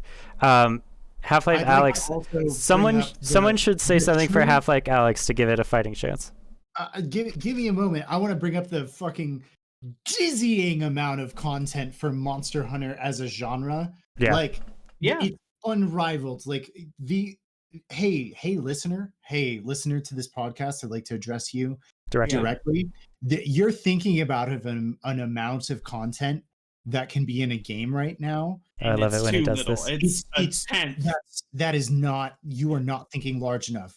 Like if we were to stack like how many, like if you were to stack like Cyberpunk, Mountain Blade, Hades, like all of these games on top of each other, how many games do you think it would take before you got to the depth To of the content? moon. Goes to the moon. Yeah. It's to the Fucking moon. 20 of them. There's Yeah. so much. Well, Yeah, I mean, 14, honestly, 14 games, one for each Mo- weapon. Monster Hunter Yeah. World with Iceborne added onto it genuinely could be the only game all four of us play. Ever. I mean, And we be would- happy. And we would have enough to do to fill the hours Absolutely. forever. So Right? so I'll Like you're not retreading ground. if we're gonna talk about Monster Hunter later, I'd like to Yeah. say this for Half-Life Alex. yeah. Half-Life Alex is the tech demo with an actually really good story on the end because Valve can just do that. Yeah. Right. When it actually doesn't really like the thing that Valve wants to do is change the fucking world, and it Yeah. does. And it actually genuinely changes the whole industry, shakes with an earthquake. But like as far as I can remember, like the reception for Half-Life Original wasn't immediate either. It took a little bit for people to realize what actually just happened and then change the entire fucking industry around that. And that might be happening with Half-Life Alex, partially because of the pandemic. I think it covered up a lot of the other It's that- conversations. It's in a vehicle that not everyone has. Right now, right? And that's the issue. But Right. not a lot of people had really great computers when the original fucking Half-Life dropped either. Or even more so, VR headsets. Incredibly. Exactly. Yeah.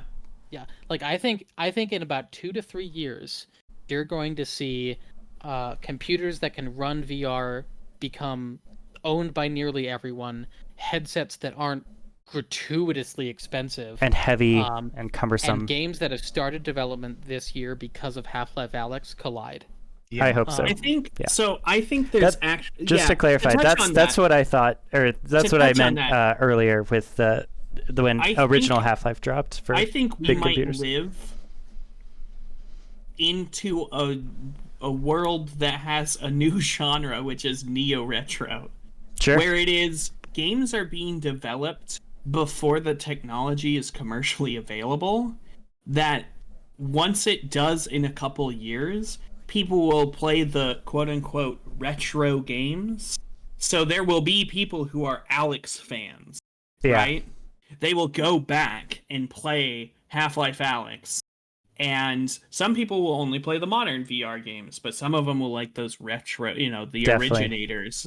And I think like that's going to happen with RPGs that are getting bigger and bigger and bigger. And like There's already whole probably gonna YouTube channels that are devoted to that shit right now. Right. And I think that we're gonna hit this thing where it's just it's you're a fan of those indie, or those not indie but like the Old school. oldies. Yeah, the Yeah, old the school. old school. Yeah. But like those old school will be like 3 years ago. Yeah. So I think that Half-Life Alex is a prime example of a scholarly article done about video games. Yeah, That's a really good way of putting that. it's like a Yeah. dissertation on what VR is capable of. In addition, And also, to like, the this story scholarly isn't- articles that they did write with regards to Half-Life Alyx, outlining the proper use of how to handle VR Right. video games. Because Right. it should be clear, they did actual like university funded. Well, I don't know. Sorry, university level research. I don't know if it was university funded, but they really did their research in how to make this good. Yeah, and and I I think they believe did it it. well. I believe that's important. And so, I mean, so my knife in this argument for Half-Life Alyx is Half-Life Alyx is a revolution for the entire fucking art form, and Monster Hunter Iceborne is an expansion pack. Like that's Monster Hunter World- that's the issue that's at stake right now for me in my like second mind, my like deep heart, is because I had a fuck ton of fun with Monster Hunter Iceborne, and I can't buy Half-Life Alyx because I don't have a VR headset.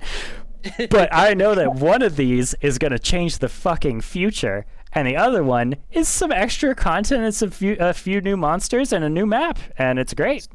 See, I would call Iceborne not just an expansion pack, but a return to form for the industry. Oh, It is a game. good framing. It is. I mean, it is a game's worth of content that dropped for an appreciable price. That makes you $35 feel bucks. like it makes you feel like you definitely got what you paid for. Yeah. And it was done. Yeah, I when mean- it released, and it worked when it released, and it made all the promises, and it kept all of them.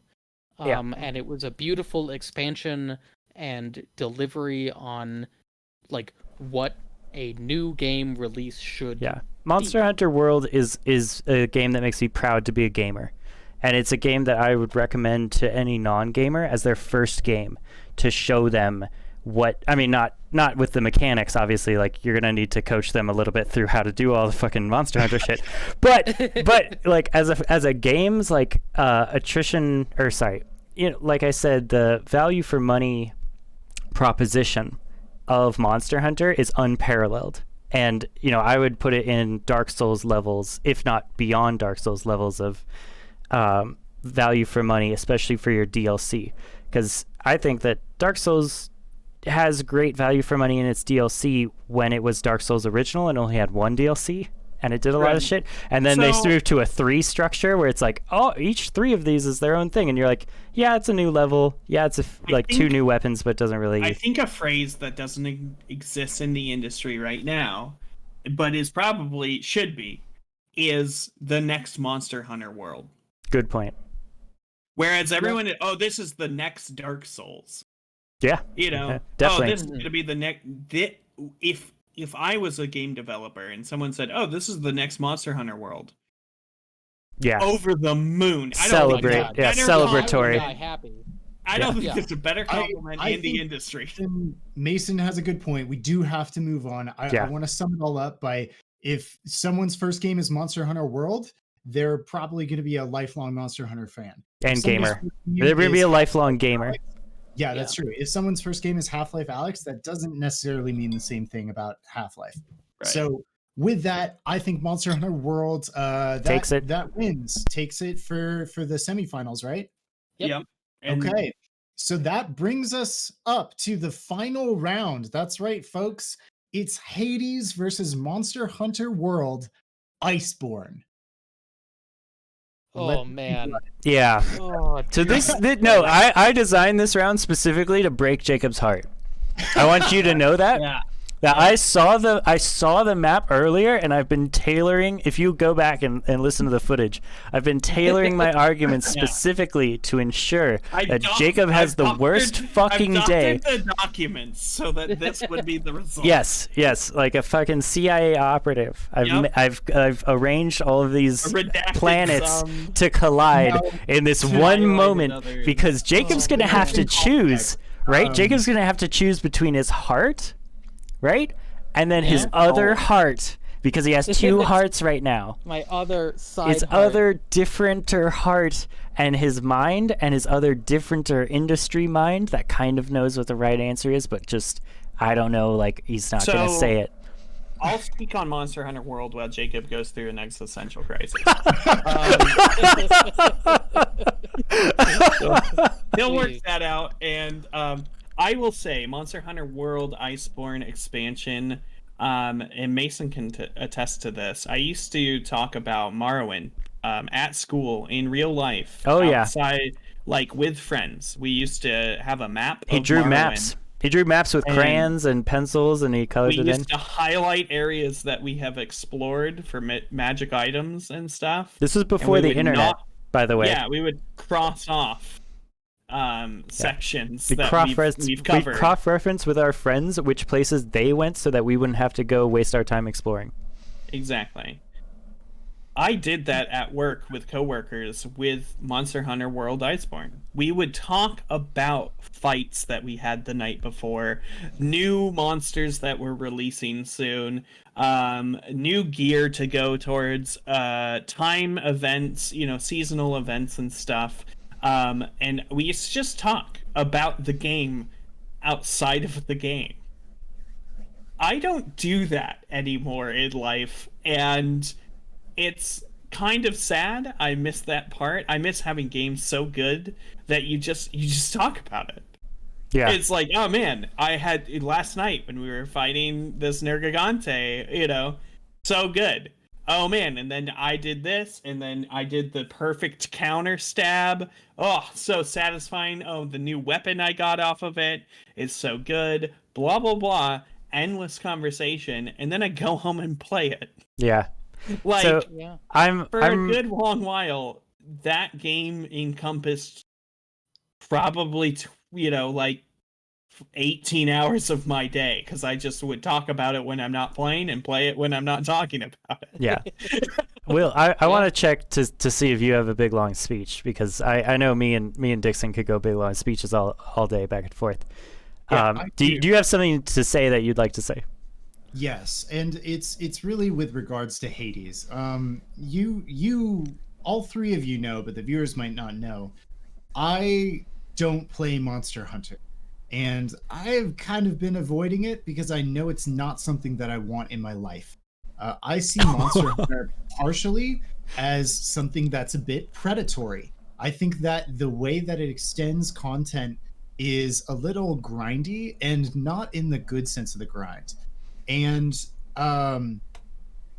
what I want to highlight about Hades is that even the sections that could be considered grinding are beautifully paid attention to. The points, every single run that at first may seem the same branches out into beautiful story options with unique voice lines. There's this without any voice lines, without any dialogue, without any story, the game still wouldn't seem too repetitive. It would seem like, frankly, Monster Hunter. But then you add the absolutely beautiful attention to detail and attention to story that Hades is so skilled at, that they've trained it through, this studio has done this for years. Once you add that, it launches this game to a new level of beauty and art and storytelling that you don't get with any other game. All right. That was very moving. Very good points. So my big long speech and my hot take is, I'm actually on Monster Hunter World Iceborne on this one, and I'll tell you why. There is a quality of emotions that the theming and the subject matter that Monster Hunter gets into that is beyond the trifling or even the grinding like everyday humdrum monotony of your life. When I have burst out laughing at Iceborne at times. I have cried every time that I see the credits roll. And when you are in a state of awe at Velkhana, raising up in this beautiful, graceful arc of murder and like visceral, otherworldly, like potent nature, and you recognize just how small humans are in this big, insane, crazy experience called life, which is at the heart of these games.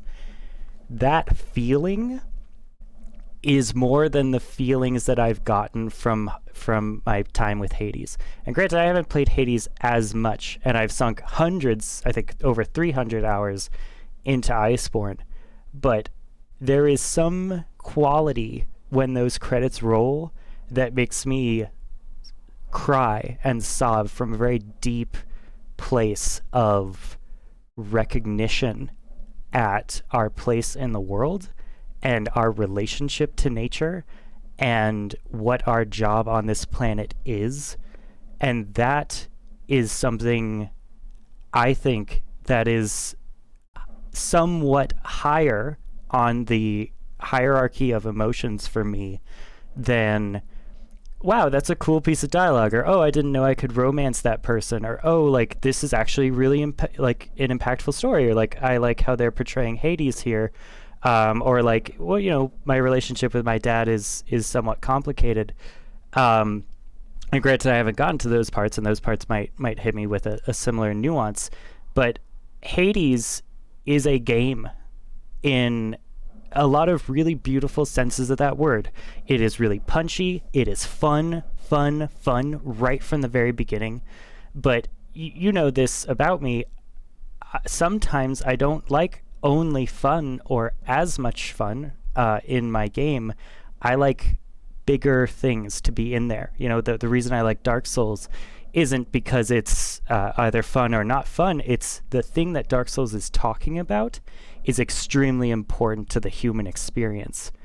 And the weight that I feel from the intention when I listen to the director's interviews behind Monster Hunter and like what that studio is trying to do for humanity as a species, I think is very noble and important. And like this is one of the things I talked about with Polygon, where all the American gamers at the Polygon's introduction video is like, video games are fun, video games are social experiences, video games teach you about life. And then the Japanese director comes on, he's like, video games are a second home to us. Video games provide us a space to experience otherworldly emotions that speak to something deeply fundamental in who we are and our relationships, not just to other humans, but to something so much bigger than that. And that's why Monster Hunter World makes me cry at its credits. And that's why that game isn't just about grinding out your next sword, although it can be. It's about truly appreciating the awe and majesty that our environment, embodied through these mystical creatures, genuinely should have for us as a species. Right. Yeah. Wow. Yeah, I think after being given tons of time to get over my existential crisis, I think I have two short things to say about each of the games. And one is that, yeah, Hades is a beautiful game written by masters of their craft. But at the end of the day, Hades is, I mean, it's the best example of the beautiful indie game, right? Right. The darling. Right. The indie darling. The beautiful indie darling. And Monster Hunter World Iceborne is the kind of project where if I worked on that game, I would feel fulfilled like forever. It is the level of care and craft that goes into it is shocking, in that every single one of the monsters has as much character as I get out of most human characters in most games. Yeah. Right? Like, I understand. They behave specific ways. I They have a way about understand them. Jagras and Yeah. Nergigantes, the unending fury, and Nergacuga, Dodo. and oh, best boy Dodo. Yeah. Well, and they and best boys. yes. And best boy. And best boys Best and boy rocks. meters. And best boys who And, like- love rocks. Who just love rocks, and he's the only non-aggressive monster in the entire game. It's Like, Yeah. You stand close to other monsters and they'll attack you. You stand close to Dodo, and he just sits there eating rocks because he just wants rocks, Yeah. and that's his whole deal. And like no game has made my heart, like, I've been playing through fucking Sekiro, and no game has made my heart pound as much as first beating tempered Ruin or Nergigante. Yeah. Right? And Yeah. no game has made me scream, oh shit, as loud as the first reveal of Shara Ishvalda's true form. yeah. Yeah. Like, the character behind every single one of those monsters is... Yeah. You get low on health and you see Fulgur Anjanath, or God, you hear the first bars of Bagel Juice's music Yeah. start to Yeah. kick in. Like, Iconic music signatures yeah, to you know, convince... to can convince people- evoke an emotional response. all I have to just do is hearing play the some opening high bars to strings. Bagel. Yeah. You hear the high strings and you're just like, fuck. Like, no. Get out of here, Goose. All right. Well, I just realized that Palicos, the cats that you have with friends in Mhm. Monster Hunter Worlds, is a play on words because it's calico, like a cat, All right. and then like a pal because Yeah. it's like palico. Yep. Yeah. I think Monster Hunter World game. Oh yeah, no, that's what gets it. It's the Yeah. it's the cats. Sums it up, everybody. Monster Hunter World Iceborne Iceborne. is the Wait. I want Jacob to finish his. Oh, Sorry, okay. Jacob. Did I interrupted no, you and I that- apologize. That's mostly it. It's just like it is a game about thought and care across breadth and depth of content that Yeah. I have never seen before in my entire life. Because it's 14 weapons that each deserve their own game in terms of how deep they are. It's Yeah. the 50 to 70 unique named boss fights when most games... I mean, you want to talk about a fixed. roguelike, go all the way through a tech tree on one weapon and realize, you know what, I kind of want to try daggers. Yeah. Yeah. You go all the way back to the start and you have fun climbing back Yeah. up. And that's The that's whole that's time. Oh the my god. the real thing is like Hades, I will say, is like maybe the most fun game on this list. I would argue that Hades is fun front to back, second one to end second. And like Hades, I think if I give it more time, which I fully intend to, may begin to affect me in some of those ways. It just right now Yeah. it isn't affecting me in that way. And like And it's Hades easily will the best live. writing on this Yeah. whole list. Easy. Yeah, and like, but just the level that Hades approaches me at versus the level that Monster Hunter asks to be in your heart is so different to me on like almost a spiritual level. I think also kind of what you were saying way back when, where it's the game that asks you to like it. Yeah, you have to Versus- decide I mean, to like- like it first. Monster Hunter literally never tells you anything. Yeah, ever. Just play it. Yeah, play the game. You will fall in love with that game. If you give it Right. the time. But yeah, it's just I mean, I think Hades is a game that you have to experience. Like you should play it. You should go through it. You should experience that game. Monster Hunter again is a game that you're gonna play. Like you're gonna play it, and then in 2021, you're gonna play it some more. Hades is I the have- game that like wants to date you and approaches you at high school and like is actually like into you, and you're like, yeah, we should go out, and you're like, oh cool. Monster Hunter World is a game that you saw in a library once and you had like a passing conversation, and then you thought about for the next 7 years of your life. Yeah. Yeah. All right. Well, we have our winner. All right, guys. Not Good bad. job. Right. And we're zeroing in on 3 hours and 15 minutes. Not All right. bad. Well, Yeah. let's give I'd a round of not that applause to Monster Hunter World. Hey, good Thank you, job. Monster Hunter World. You improved my life in a very substantial way, and I love you so much. Yeah. So good. And you made me Both of think you- about what it means to be human. I appreciate that. Human. And Can't Hades, wait for Monster I'm gonna Hunter play Rise. you literally after this recording. And also, I don't have Hades, so if anyone would like to No, get I it bought for you me, Hades. oh, thank you. Bitch, I bought you Okay. Hades. Oh, yeah. Yeah. Thank you, Jacob. Even though it wasn't I your don't game of the year. have Hades. Oh yeah, I'll... There are so wait. many I got games- Dixon Paradise Killer, so I'm sorry. I should have gotten you Hades.